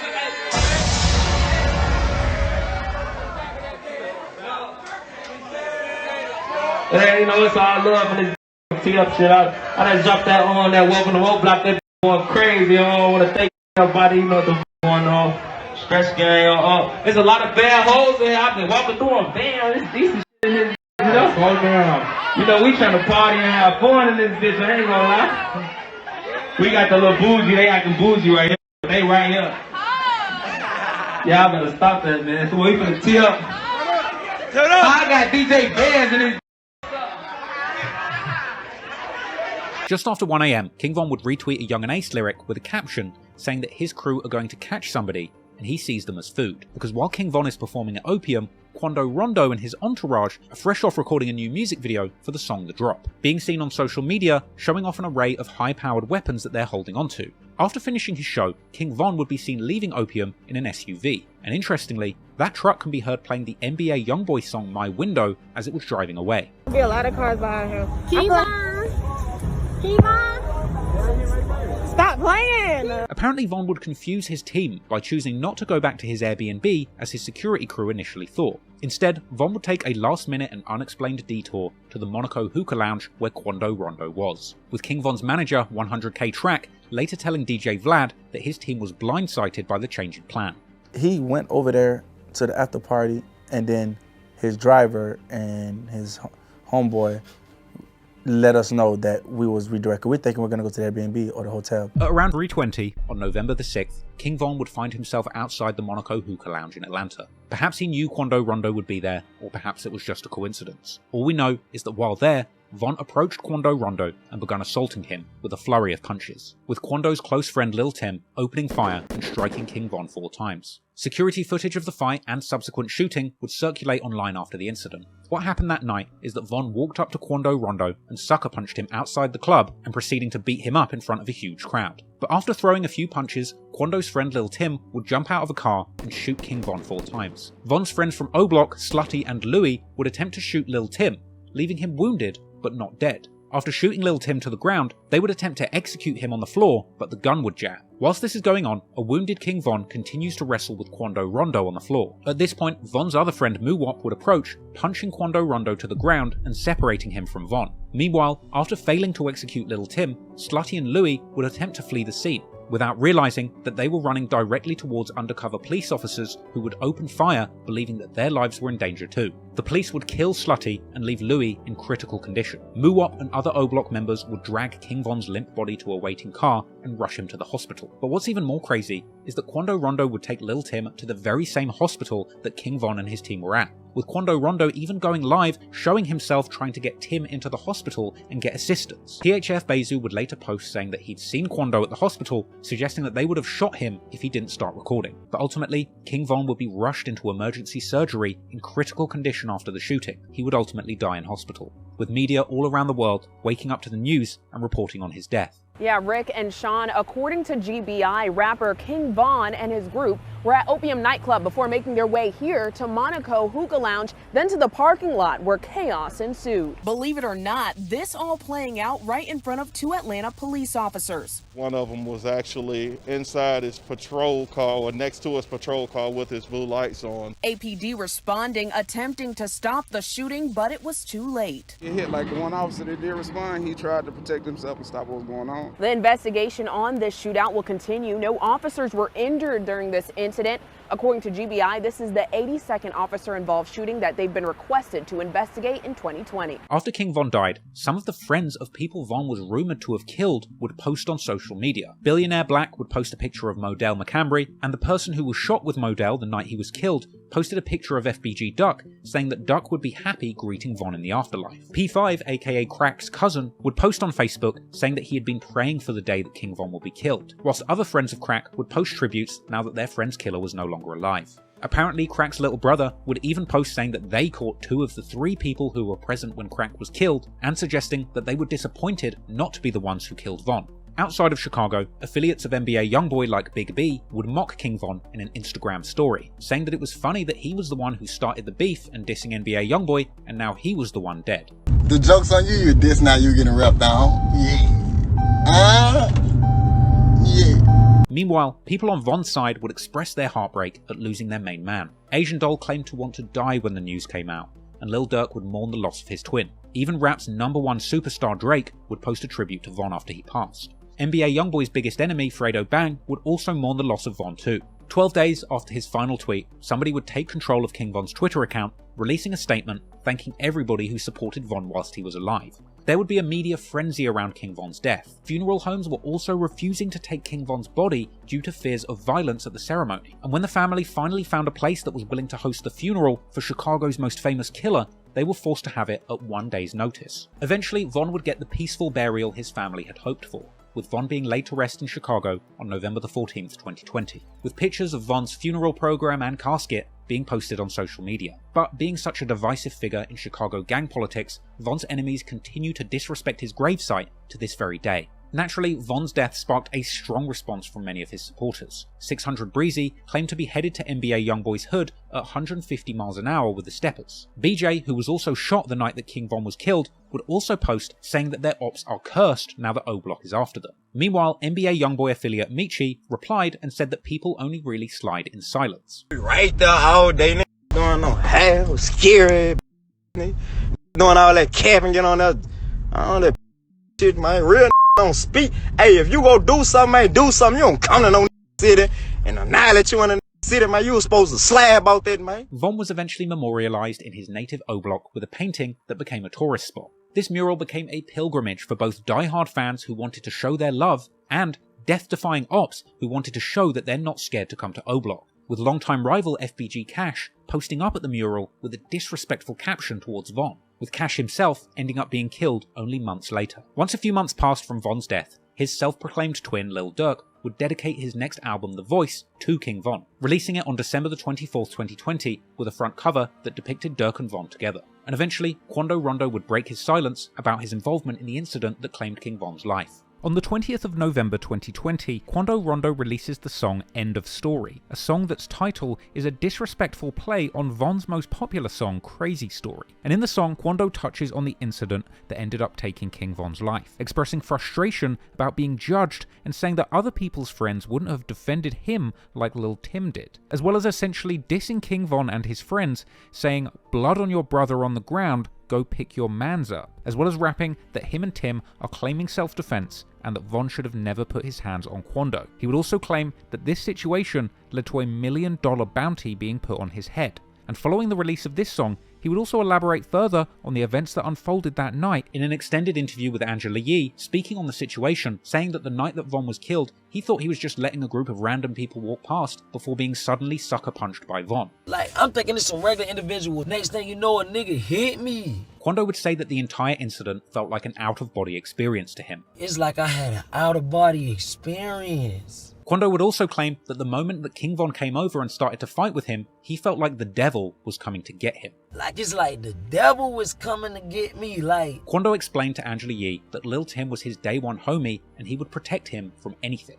One thing about it, he gonna protect me with anything, which anybody should do. Apparently, while the gunshots were going off, Quando says that he prayed, unaware of what was going on and only coming to his senses after both Von and Tim had been shot. On some out loud screaming jive, like out of body experience. It's like everything went back normal and I've been back down. Quando was adamant that he didn't even know that it was King Von that he'd been fighting until the next day. I didn't know this was him. Ma'am, I swear to God, on my soul, ma'am, like, ma'am. Quando would also say that he didn't know about the beef between Youngboy's camp and King Von's camp when this all went down. Cause I know dude just dropped the tape. Like, was they trying to do something to me? Just boost him up or like, what? I don't know. You just don't know where. You just don't know where it came from. You have no idea. However, unfortunately for Quando Rondo, there would be more tragedies headed his way personally following the death of Von. In the aftermath, Quando Rondo and his team would be a frequent target of what appeared to be revenge attacks. He would be targeted in a shooting at a convenience store in Georgia on the 2nd of May 2021, luckily escaping without injury. But in the next incident, Quando would be less lucky. On August the 20th, 2022, Quando Rondo and his entourage would be targeted in a shooting in Los Angeles, an incident which left his close friend Lil Pab dead and a devastated Quando Rondo being recorded at the scene in the immediate aftermath. King Von's life was one of extremes. He grew up in extreme poverty with a major disadvantage. He found himself being drugged into the extremely violent streets of Chicago, and he ended up being allegedly one of the most violent killers in O-Block's history. By the time he died, he had been connected to at least 11 murders that I've read about, but ultimately we'll probably never know the full extent of Von's activities in the streets. There's no doubt that Von was a prolific gangbanger and shooter, but having spent so much time analysing him and the things that he did in his life, it's hard to ignore the pleasure and pride that he seemed to get, not just from killing, but being known as a killer. An everyday gang member or even mob hitman tends to kill for survival or money. But for Von, reading all of his tweets and lyrics, it's clear that he derived a great deal of psychological pleasure from the killings that he was associated with. It seemed like he was more satisfied by carrying out a hit in the streets than making a hit record. And perhaps that's why, when he got rich and famous as a rapper, he couldn't leave that in the past. Because he wasn't killing to survive, he was killing for fun, and gaining satisfaction from the whole world knowing what he had done. There was no reason for Von to take so much pleasure in the murder of Can't Get Right, and there really was no reason for Von to put a $100,000 bounty on FBG Duck's head. Von would have been a millionaire by this point, and FBG Duck was also a successful rapper in his own right. Duck wasn't a threat to the survival of Von or any of his friends at this point. No, to Von, Duck was just another trophy, another body on his tally, another score on the board. Sadly, many people look up to King Von for what he did in the streets, but I don't think that's much different from how other serial killers seem to get idolised. Someone like Jeffrey Dahmer was known for targeting black gay men in his community, partly due to the fact that he knew he could get away with it. And when it comes to King Von's alleged victims, it seems like he had a type too. Young black men and women from the same poor and overpopulated area he was from. Because, perhaps like Jeffrey Dahmer, Von knew that the cops simply didn't care enough to solve these crimes, so he knew he would get away with it. And he did get away with it.